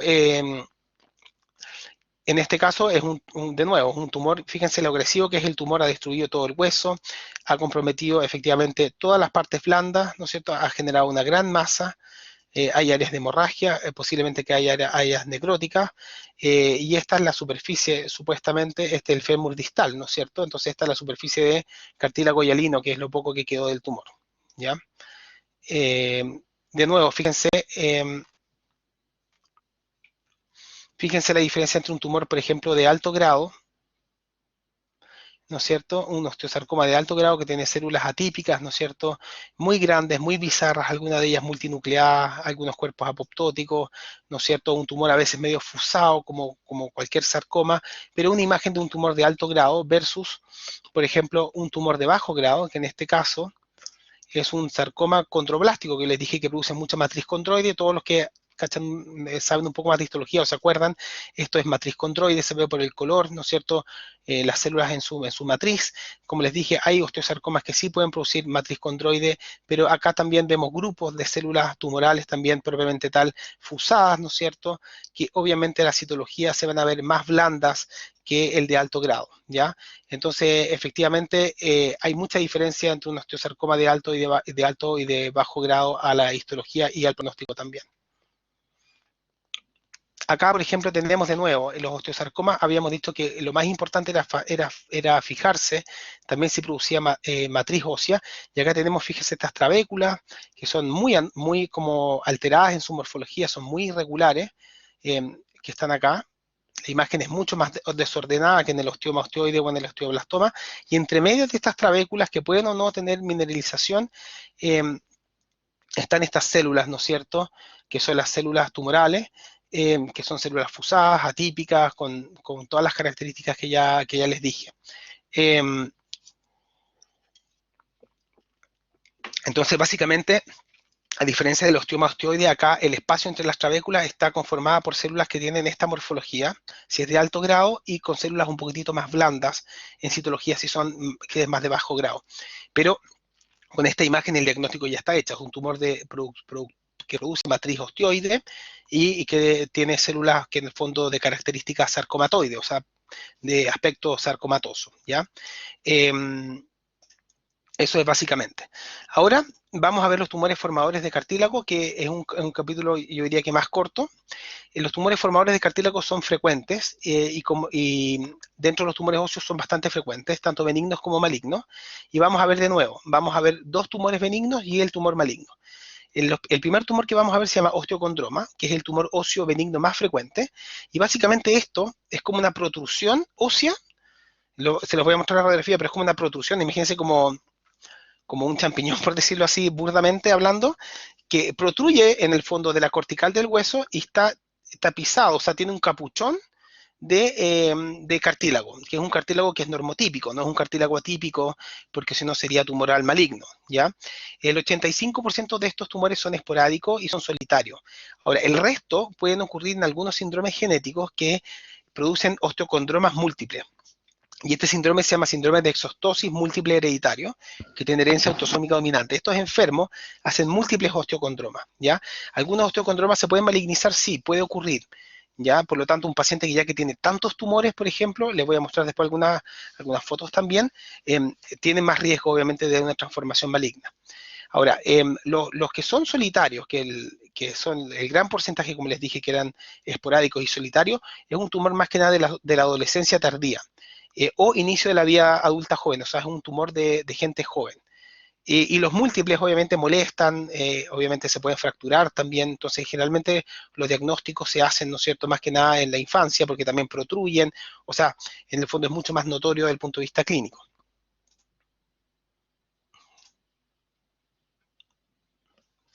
Los osteocondromas también son más frecuentes en hombres que en mujeres. Y un detalle que ocurre, que es importante, que ocurre solamente en huesos que tienen osificación de tipo endocondral. Por ejemplo, la metáfisis cercana a las placas de crecimiento de los huesos tubulares, cerca de la rodilla, la pelvis, puede ser escápula y costilla, ¿ya? Pero son, como les dije, son masas pediculadas de 1 a 20 centímetros, y este capuchón, ¿no es cierto?, que lo recubre, que les voy a mostrar muy bien en la foto, está compuesto por cartílago hialino, de aspecto benigno, en el fondo. O sea, es como un cartílago, en el fondo, que recubre, ¿no es cierto?, un hueso hueso, en la superficie articular, es como más o menos eso, y obviamente sobre este cartílago hay un pericondrio. ¿Ya? Hay algunos autores que han demostrado de que la cavidad medular del pedículo se comunica con la cavidad medular del hueso por donde se origina. Entonces, y que las cortezas se fusionan. Entonces hay como una continuidad entre, o sea, se comunica la cavidad medular del hueso en donde se origina con la cavidad de este pedículo. Pero es un detalle, la verdad. No es algo que sea tan estricto que haya que saber. Entonces, fíjense, esto es lo que yo les decía. Esto molesta bastante y se pueden fracturar. eh, eh, por ejemplo, a veces cuando los pedículos son más delgaditos, este es el capuchón cartilagíneo y este es el pedículo. Claro, esto también se puede fracturar porque tiene menos resistencia. A veces, obviamente, si hay material condroide acá, que a veces puede ocurrir, tiene menos resistencia, ¿no es cierto?, a la deformidad que el material osteoide, entonces también se fracturan, quizás algunos con mayor facilidad. A veces son traumatismos traumáticos, o sea, son fracturas traumáticas, valga la redundancia. Y fíjense acá, esta es la radiografía, este es el contorno de la pierna y de los tejidos blandos del paciente, y fíjense acá cómo hay un aumento de volumen. ¿Se fijan? Entonces, claramente acá, en este paciente, que tiene uno de fémur distal, cerca de la región de la metáfisis, tiene esta lesión acá, efectivamente produce un aumento notorio de partes blandas, pero acá es un tumor que, fíjense, de nuevo, es un tumor que está bien delimitado, ¿no es cierto?, que tiene este capuchón cartilagíneo, que tiene pericondrio, que no hay como una imagen destructiva, no es una imagen lítica, no es una imagen que infiltra los tejidos blandos. O sea, son tumores en general que tienen grados variables, obviamente, de calcificación o de material condroide, pero en general son lesiones, ¿no es cierto?, que son eh, radiológicamente benignas. Yo no soy radiólogo de hueso ni nada menos, pero le estoy diciendo lo que yo aprendí. Y fíjense qué bonita esta foto.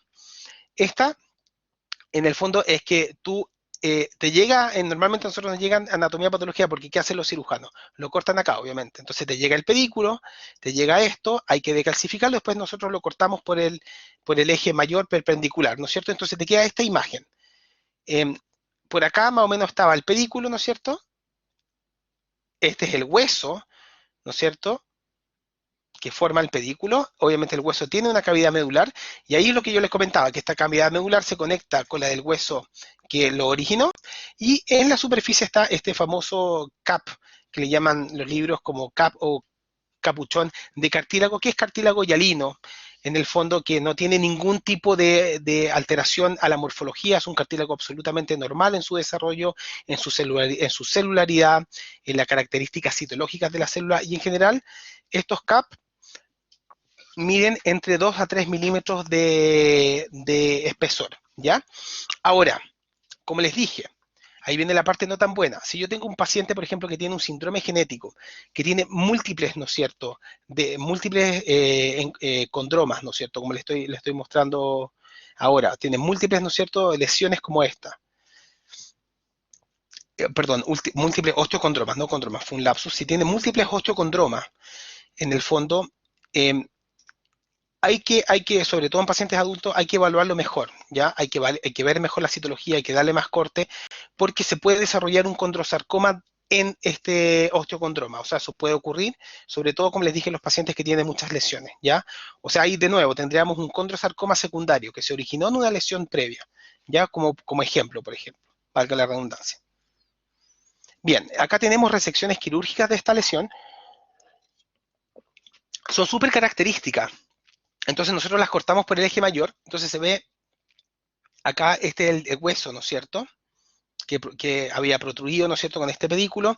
Acá se ve el capuchón cartilagíneo, aquí está dado vuelta, esto está mirado por dentro, esto es tejido óseo que es trabecular, eh, y acá en el fondo está mirado por fuera, y fíjense que por fuera se ve muy bien estas áreas como opalescentes, ¿no es cierto?, que parecen cartílago hialino en el fondo. Entonces es un cap de cartílago hialino, ¿no es cierto?, que recubre, ¿no es cierto?, esta lesión.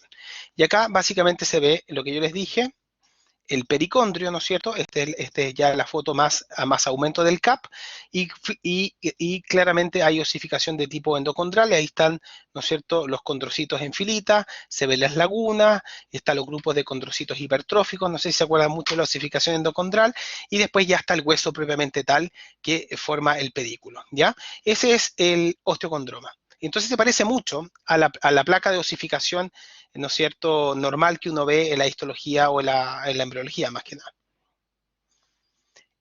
El otro subgrupo que vamos a ver se llaman condromas. O sea, vimos el osteocondroma, que es este pedículo o esta lesión, ¿no es cierto?, que sale de la cortical del hueso que está cubierta por cartílago, y el otro es el condroma, que es un tipo de lesiones que tienen cartílago también maduro, hialino, normotípico, no es atípico, no hay en el fondo atipía, no es maligno, pero que incluye dos grupos de tumores, el encondroma, que se desarrollan dentro de la cavidad medular y que en el fondo tienen preponderancia a comprometer los huesos de las manos y de los pies o huesos tubulares largos, o los otros que se llaman yuxtacorticales o periostales, parecido a los osteosarcomas, que se llama condroma periostal, o sea que se desarrollan en la superficie cortical.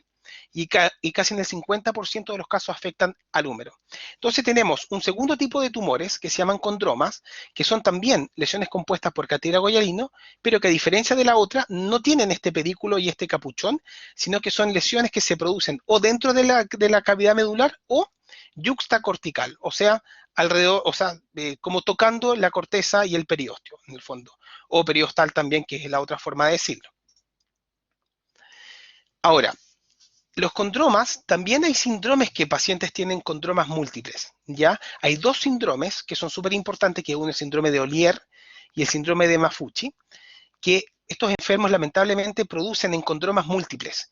Y en estos encondromas efectivamente se pueden desarrollar tumores malignos a lo largo de la vida, como les mostré, por ejemplo, en la foto anterior, se pueden desarrollar porque tienen una mutación genética que les predispone, por decirlo así, a producir más encondromas. Y estos pacientes efectivamente después pueden desarrollar, por ejemplo, condrosarcoma, ¿ya? Y tienen lamentablemente encondromas múltiples, pero no solamente tienen eso. Por ejemplo, algunos tienen hemangiomas extraóseos, tienen deformidad. Es como bien terrible, ¿eh?, tener una de estas enfermedades. Y como les dije, ambos tienen riesgo de desarrollar condrosarcoma. El riesgo es mayor en los pacientes con síndrome de Maffucci que con los síndromes de Ollier, pero ustedes me van a decir, oye, el profesor está hablando cosas como muy lejanas, cabeza de pescado, como por decirlo así, y yo me impacté porque una de mis compañeras de beca, que estaba 2 años más arriba que yo estaba en primero y estaba en tercero, supimos que tenía un encondroma en la pelvis y desarrolló un condrosarcoma.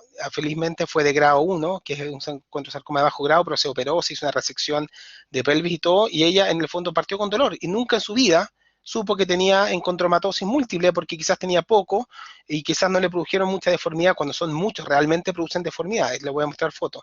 Pero ella le pasó piola, y un día partió con dolor, se fue a hacer una radiografía, salió una imagen como sospechosa, tenía también un encondroma, más una imagen que ya era como más agresiva, y sin ir más lejos, finalmente tenía un condrosarcoma y se tuvo que operar. Así que no son cosas tan infrecuentes. Entonces hay que siempre saber más que es de menos. Son tumores que tienen un rango de edad alto, como de diagnóstico entre 20 a 50 años, y usualmente son solitarias. Eso es súper importante, porque cuando son múltiples, ustedes tienen que sospechar un síndrome genético. Siempre cuando yo tengo una lesión que normalmente es solitaria, pero un paciente está lleno de esto, efectivamente son síndromes genéticos que están causando esto, y acá se ha descrito muy bien las mutaciones de los genes IDH1 y IDH2, que son isocitrato de deshidrogenasa, y estos son los genes que se han, en el fondo, descrito que están mutados.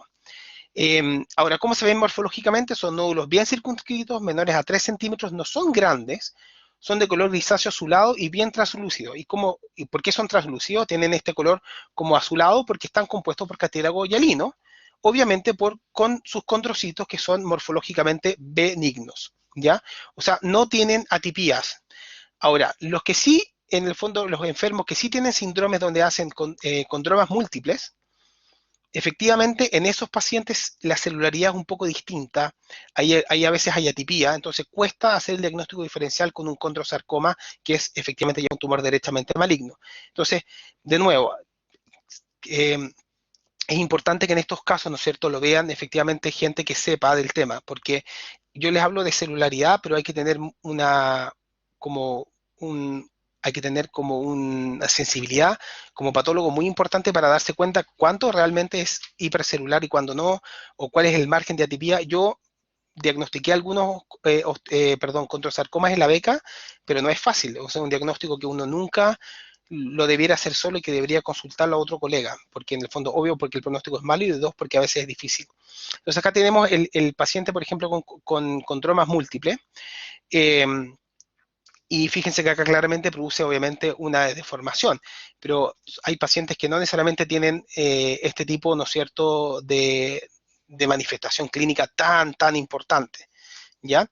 Ahora, los encondromas, en el fondo, básicamente, como les dije, estos eran dos tipos de tumores, los que son de la cavidad medular, que son como en este caso, que le llaman ya encondroma, porque está adentro, está dentro del hueso, encondroma es ya de la cavidad medular, y tiene como esta imagen, con estas como nodulitos de distintas densidades, que básicamente habla de material condroide, con hueso, todo mezclado, y que el cartílago, obviamente que está acá, vamos a ver que es cartílago hialino normotípico. ¿Ya? Y acá tenemos, por ejemplo, un caso clínico, acá a la derecha, de un paciente con una lesión lobulada bien circunscrita, que está compuesta por cartílago hialino, que es todo esto que ven acá. Los voy a marcar, ¿no es cierto? La lesión está bajo el periósteo y tiene que está acá la lesión, ¿se ven? ¿Se fijan o no? Ahí está. Esa es la lesión. Y que tiene un margen bien definido, junto a la corteza que está acá. Está el resto de la cortical. Los, los, los, los condrocitos, ¿no es cierto? En el fondo hay que, como les dije, hay que mirarlos bien, porque si yo veo condrocitos que no son normotípicos, o que son condrocitos que se ven, por ejemplo, con el tamaño nuclear aumentado o con atipía, yo tengo que sospechar de que se pueda desarrollar un condrosarcoma en esta lesión. Ahora, entonces, como les dije, el condroma básicamente tiene esto, son estos nidos de cartílago, que es hialino, que es normotípico. Estos son a veces nidos que tienen material más mixoideo, que es un poco más laxo, pero básicamente esta es la imagen clásica de un encondroma o un condroma. Son, en el fondo, es un tumor, como les decía, que está compuesto por cartílago hialino maduro. ¿Ya? Se llaman encondromas cuando les dije, cuando están dentro de la cavidad medular, y la otra posibilidad es que sean yuxtacortical, ¿ya? Y que es muy frecuente que estén en la metáfisis de los huesos, ¿no es cierto? O huesos tubulares cortos. De nuevo, acá se los traje porque les sirve para repasar. Cuando ellos crecen o se desarrollan en la superficie del hueso, se llama, ¿no es cierto?, condroma yuxtacortical, ¿ya? Yuxtacortical. Es un tumor de segunda, tercera, y en general van a encontrar 20, 30, 40 años, más o menos entre los 20 y los 50 años en la práctica, porque incluye la cuarta década. Y ahora vamos a ver el malo de la película, el condrosarcoma.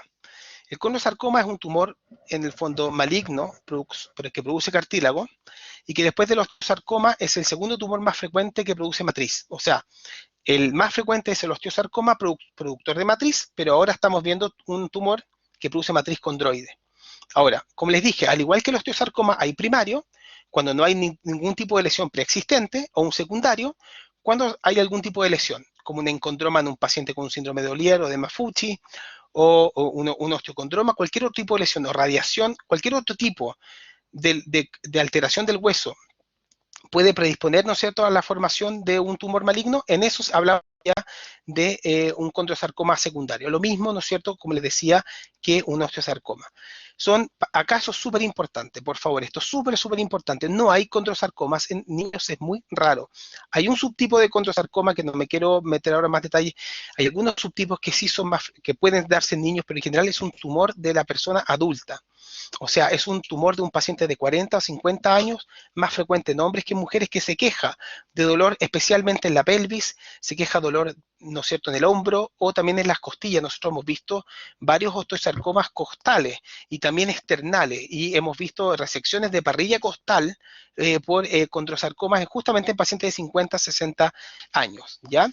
El término más común para referirse al condrosarcoma lo van a ver como condrosarcoma convencional, que incluye el primario, el secundario, o sea, los que se generan de nuevo o los que se generan en alguna lesión previa, y los que son periostales o yuxtacortical, igual que los otros tumores que habíamos visto. El término periostal o yuxtacortical es lo mismo. Al igual que los otros encondromas, fíjese que también tienen mutaciones en los mismos genes, IDH1 y IDH2, pero acá lo principal, más que la mutación en los genes, que no me interesa mucho, solamente lo pongo para que tengan una clase completa como corresponde a un alumno de medicina, eh, hay que clasificar estos tumores. Habíamos visto que los osteosarcomas son de alto y de bajo grado, Y acá hay una forma en los condrosarcomas de ser un poco más fino. Hay condrosarcoma grado 1, grado 2 y grado 3.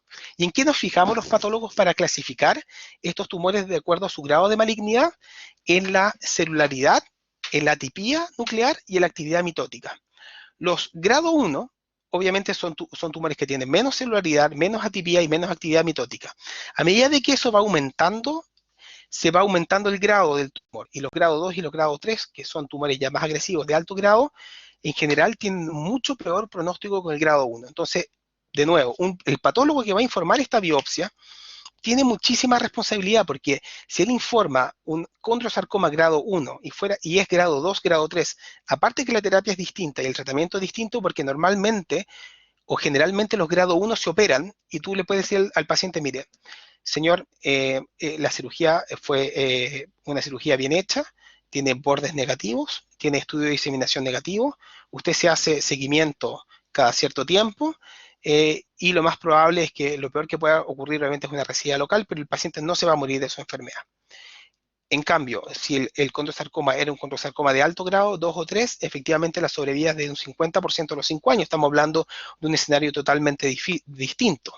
Y son tumores, igual que los osteosarcomas, tumores que son muy agresivos. Son tumores voluminosos, que están conformados por nódulos de cartílago, porque obviamente son productores de cartílago, y tienen una matriz a veces gelatinosa. Yo vi varios de estos en la beca y son tumores grandes, con hemorragia, con cambios quísticos a veces, con calcificaciones, con necrosis. O sea, tienen todas, de las de un sarcoma, en el fondo, sobre todo cuando son de alto grado.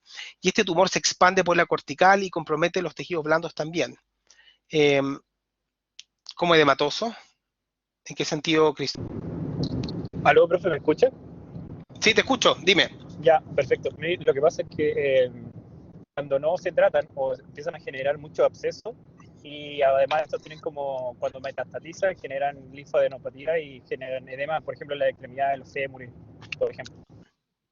Ah, sí, efectivamente. Efectivamente, sí. Muy buena acotación, Christopher. Lo que pasa es que acuérdense, no sé si se acuerdan que habíamos visto, bueno, ya los tumores cuando son más avanzados tienen diseminación linfohematógena. Hay imágenes de penetración linfovascular y eso puede producir bloqueo linfático. Mira, nosotros no veíamos tanto a los pacientes porque ya cuando entramos a pabellón, pero le veíamos, obviamente estaba toda la pierna expuesta, pero vi de todo. Vi, obviamente, edema no solamente local, sino edema en toda la extremidad. Y eso también se ve en otros tumores de partes blandas, que bueno que lo dijiste, Christopher. Por ejemplo, los liposarcomas de bajo grado, ya no se ocupa el término el lipoma atípico, eso ya no existe. El liposarcoma también hay de bajo grado, que le llaman liposarcoma en el fondo de bajo grado o tumor lipomatoso atípico, pero en el fondo el término lipoma atípico hacia solas ya no se usa. En estos liposarcomas de bajo grado que muchas veces se dan en las extremidades, en los compartimentos profundos de la pierna o en el retroperitoneo, sobre todo en la pierna, pueden producir, por ejemplo, estasia venosa, pueden producir TBP, pueden producir bloqueo del drenaje linfático. Entonces, sí, obviamente hay que tenerlo en consideración. Lo que pasa, como tú pusiste edematoso, yo dije, pucha, quizás está pensando en el tumor. Por eso te dije que no había entendido, pero sí. Gracias por la acotación. Sí. Entonces, fíjense acá la misma imagen. La misma imagen de un tumor terrible, agresivo. Fíjense, a ver, acá de nuevo, tenemos una resonancia nuclear magnética, ¿no es cierto? Acá tenemos la cabeza del húmero. Acá está todo el tumor. El tumor es muy irregular, productor de matriz condroide, pueden haber áreas de calcificación, ¿no es cierto? Y fíjense cómo el tumor se salió, comprometió todas las partes blandas. Entonces, un paciente que está así, pucha, yo lo encuentro terrible. Yo no sé si esto pasa porque los pacientes se dejan estar, pero nosotros nos llegaba el brazo completo, o sea, es desde el hombro hacia abajo, no tienes otra forma de salvar la extremidad, sobre todo cuando son demasiado grandes porque no hay cómo reconstruir eso. Lamentable, es terrible y era gente en el fondo en edad adulta. Y nada, pues en el fondo es una pieza muy difícil de procesar porque hay que disecarla completa, hay que llegar a la región del tumor, hay que abrir los planos, hay que hacer un buen corte con la sierra, dejarlo en decalcificación. Eran piezas muy difíciles de procesar. Y acá lo mismo, la misma brutalidad, por decirlo así, tumoral, de agresividad en la pelvis, fíjense. Entonces, en estos casos también había que hacer esto, en el fondo, esto es un escáner, es un CT, es un escáner, hay que hacer una hemipelvectomía en estos casos, no hay mucha otra opción, en el fondo. Y es una cirugía de mucha morbilidad, porque es una cirugía muy grande. Sí, en algunos casos, por eso Isidora, en el fondo eso ya lo ven los cirujanos, pero en el fondo en algunos casos sí se puede poner una prótesis. Si tú puedes hacer una resección en block, por ejemplo, y hay compromiso de la superficie articular, yo creo que sí se puedan hacer, o sea, en algunos casos yo vi, ahora hace mucho tiempo que no entra para pabellón a ver estos tumores porque no se ven tantos, pero fíjate bueno, ahora le voy a mostrar fotos, pero fíjate que en algunos casos sí se pueden hacer prótesis. En el fondo, lo que uno, a ver, ¿cuál es la tendencia hoy día en la oncología? La oncología, la tendencia actual es ser lo menos agresivo posible. Estos tumores son muy agresivos, por lo tanto, a veces ser conservador es muy difícil. Pero si uno puede ser conservador y dejar al paciente con una prótesis, por ejemplo, obviamente es muy positivo, es un gran favor que uno le hace al paciente.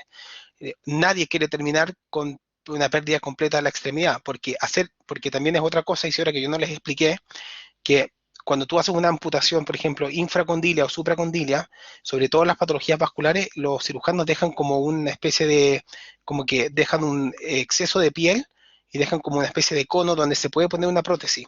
En el caso de una amputación completa que incluye una articulación, es muy difícil y queda muy desfigurado. Entonces, es mucho más complejo. Entonces, obviamente, uno tiene que tratar de ser lo más conservador posible, pero cuando no se puede, no se puede. Fíjense, por ejemplo, este es un condrosarcoma. Sí, en rodillas sí puede ser en hombro, no sé cómo queda la prótesis de hombro. En cadera sé que también puede quedar bien. En rodillas, sobre todo en los niños. Acuérdense que el osteosarcoma es 50% en rodilla, a veces cuando pierden, obviamente, ya el extremo distal del fémur o el proximal de la tibia y pierdes, obviamente, la articulación, se podría hacer una prótesis, efectivamente. Acá, por ejemplo, tenemos un bonito corte de lo que tú señalas. Mira, esta es la fíbula, ¿no es cierto? Esta es la tibia. Y acá tenemos un condrosarcoma primario, ¿no es cierto?, que ya básicamente, obviamente, murió toda la articulación, comprometió la articulación, los tejidos blandos, la región patelar. Entonces, claro, una pieza ya con un compromiso así, tú en el fondo puedes probar si se puede hacer una resección así en bloque y pues, tratar de reconstruir esto con otros huesos o también con alguna prótesis.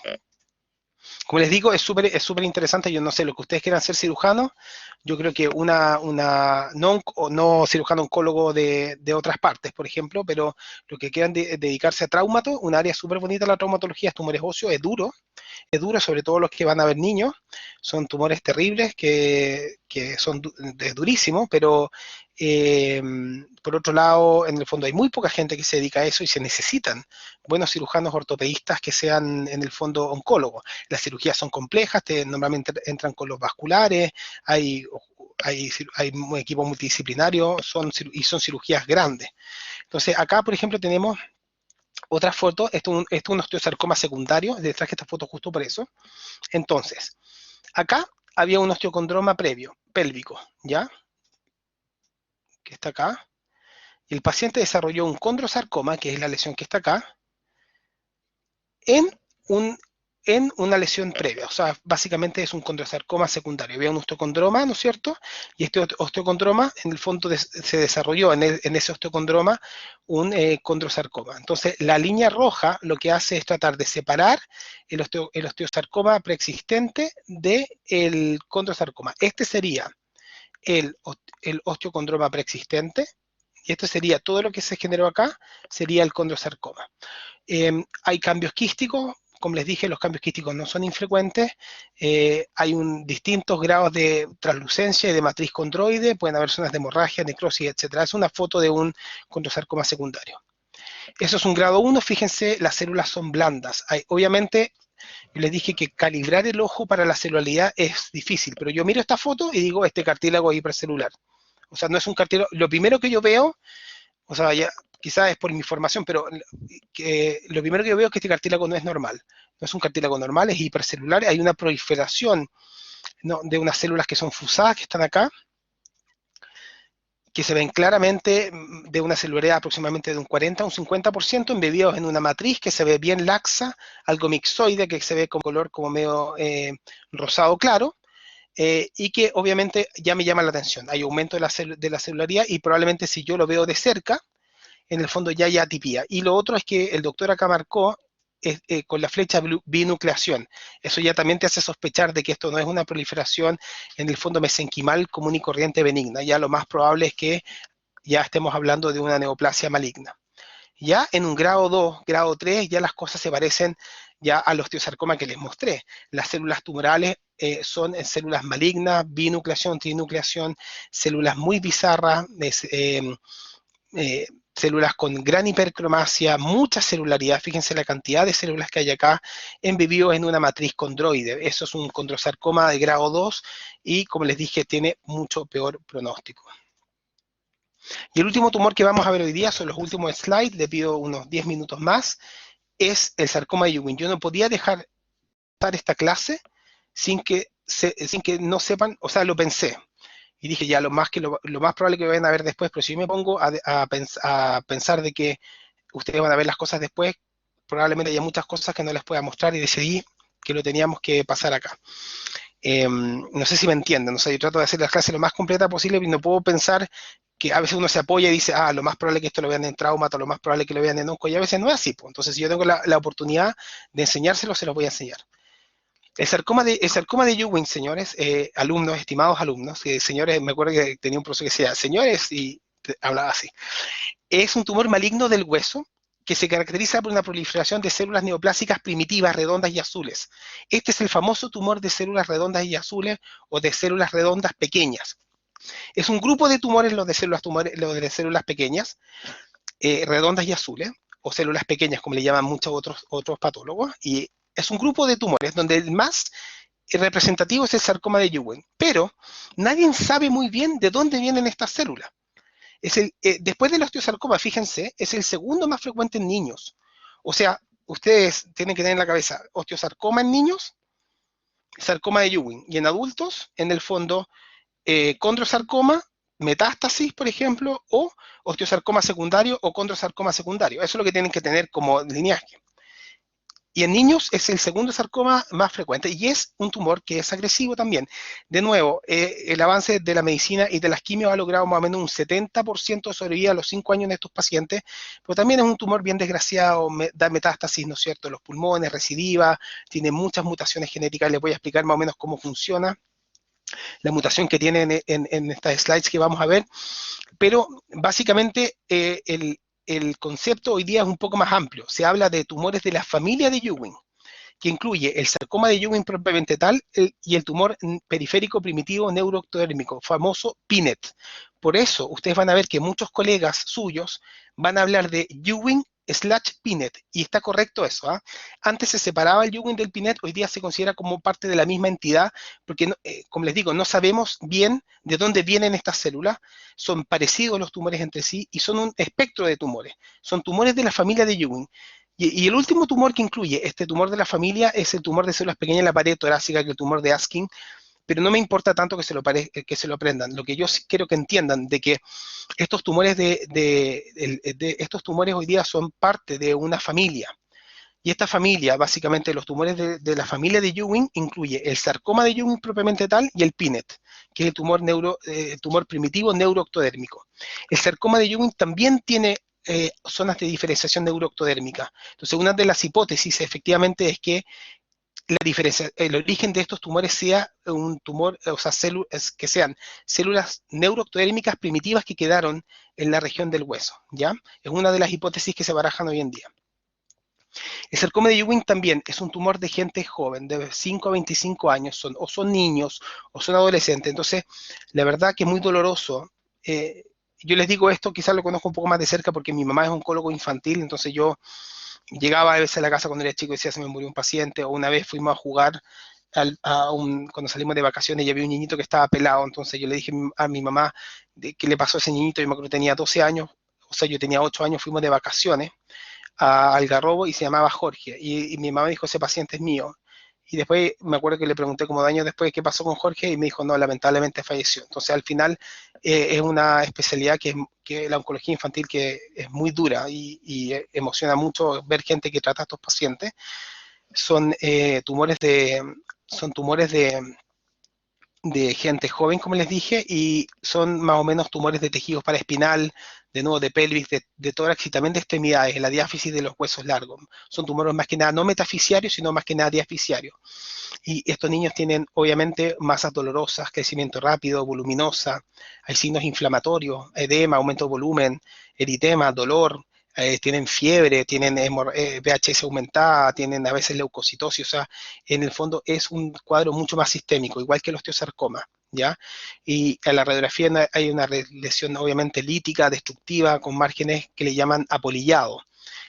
Apolillado es como ya el hueso se ve como apolillado, es un término radiológico que no sé muy bien porque no soy radiólogo, pero le llaman moth-eaten. Moth es una polilla que se extiende a los tejidos circundantes.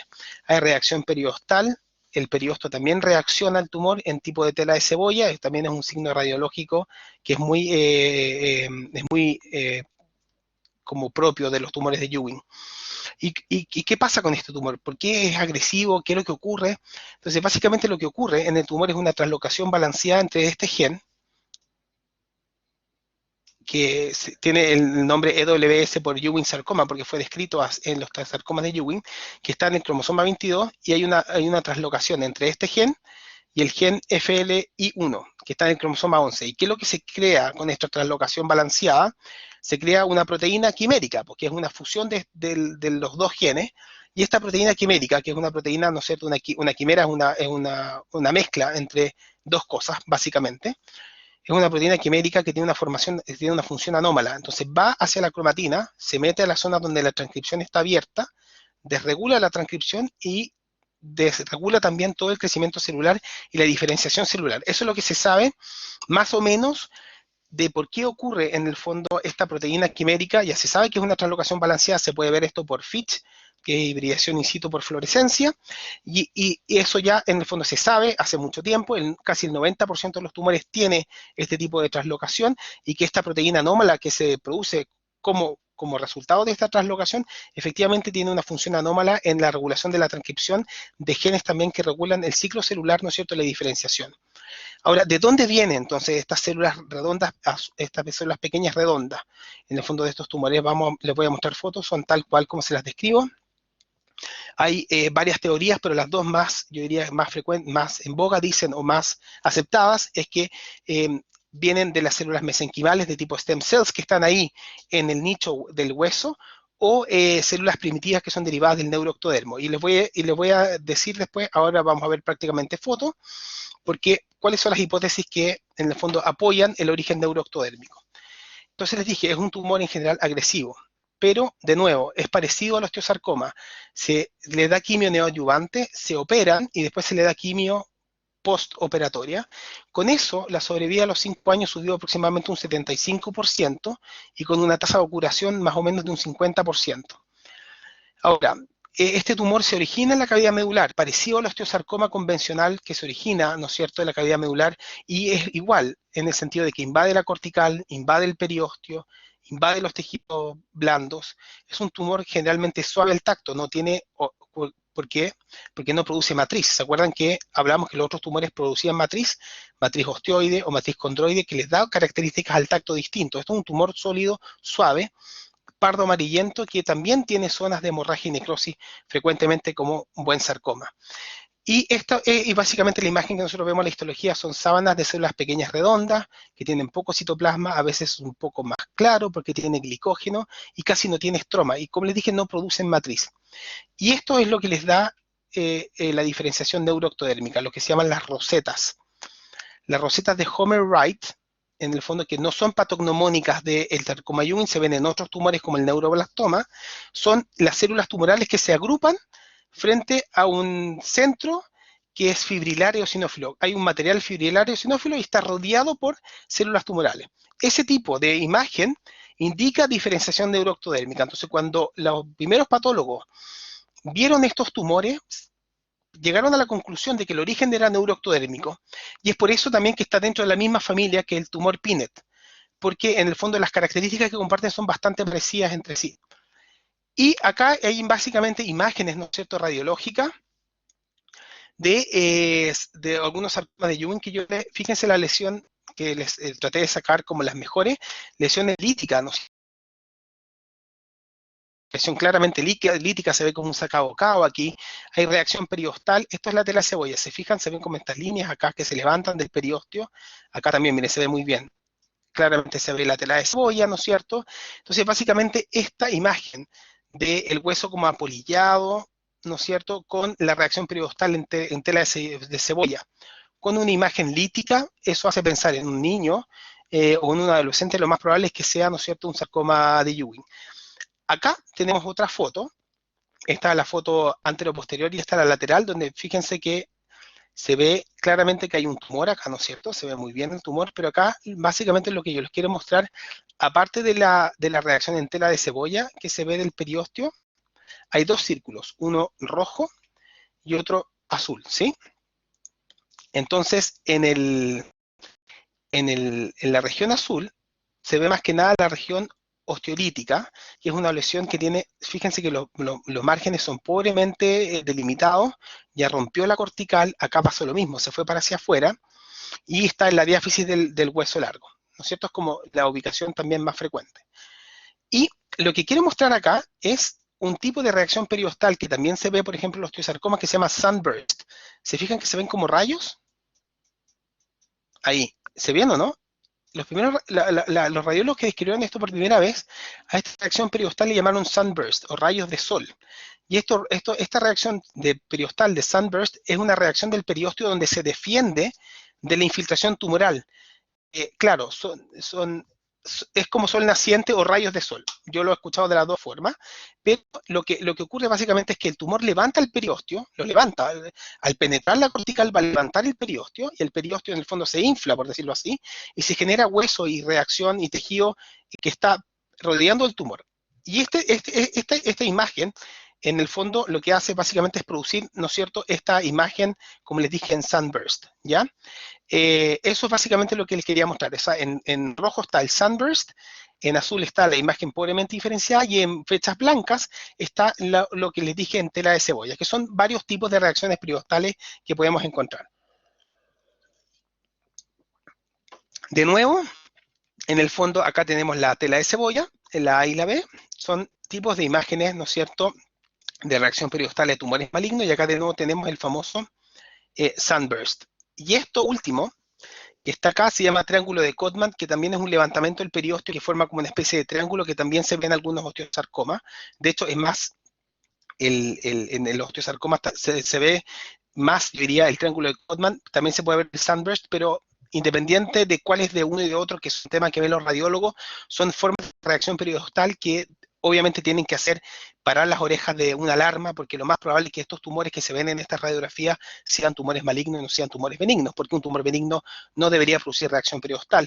La imagen de las piezas quirúrgicas es muy parecida, son tumores agresivos, ¿no es cierto?, lobulados. Este tumor es blandito, es más carnoso, como les dije, porque no produce matriz. Hay áreas, ¿no es cierto?, amarillentas o de color más pardo, con áreas de necrosis, ¿no es cierto?, con compromiso extenso de partes blandas, ¿no es cierto?, y casi compromiso acá de la región de la cabeza, ¿no es cierto?, y del cartílago hialino de la cabeza del hueso. Ya, pero básicamente la imagen, claro, no es muy distinta quizás a los otros tumores que hemos visto, porque todos los sarcomas en general de alto grado, en el fondo son tumores muy agresivos y comprometen la parte blanda. Acá la diferencia que quizás podemos notar acá frente a los otros dos que vimos es que no hay producción de matriz condroide y no hay producción de matriz osteoide, pero todo lo demás lo tiene, que es la hemorragia, la necrosis, etcétera. Y las últimas dos fotos es la imagen, como les dije, a la histología.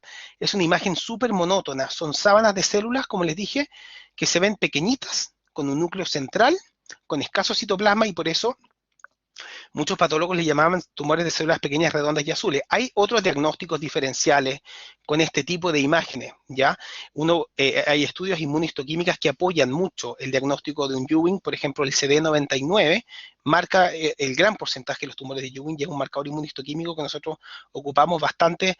Vimentina también marcan los tumores de Ewing. Entonces uno puede hacer un diagnóstico diferencial con histología si tiene la duda, pero si tiene la radiografía también, tiene la clínica del paciente y tiene la edad del paciente y tiene esta imagen, ya lo más probable es que sea efectivamente un sarcoma de Ewing, y uno lo puede confirmar con un CD99, con una vimentina.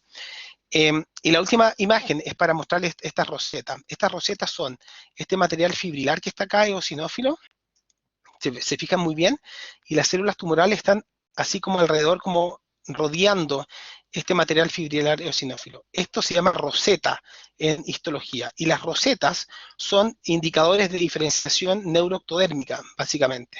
Son formaciones como más primitivas de tejido neural. Entonces, las hipótesis que fallan a favor del origen neuroectodérmico de estos tumores van justamente al hecho de que los tumores, los sarcomas de Ewing, perdón, se pueden ver estas rosetas, lo que habla de alguna forma de una diferenciación neuroectodérmica. Eso es la clase de hoy. Este tumor, por ejemplo, fue positivo, ¿ves? Les decía, para vimentina y CD99. Eso fue la clase de hoy de tumores óseos.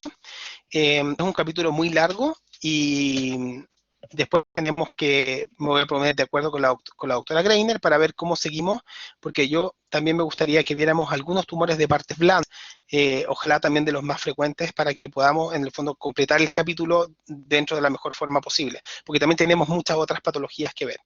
¿Ya? No sé si alguien tiene alguna duda o alguna consulta. Déjeme mirar el calendario. Mayo,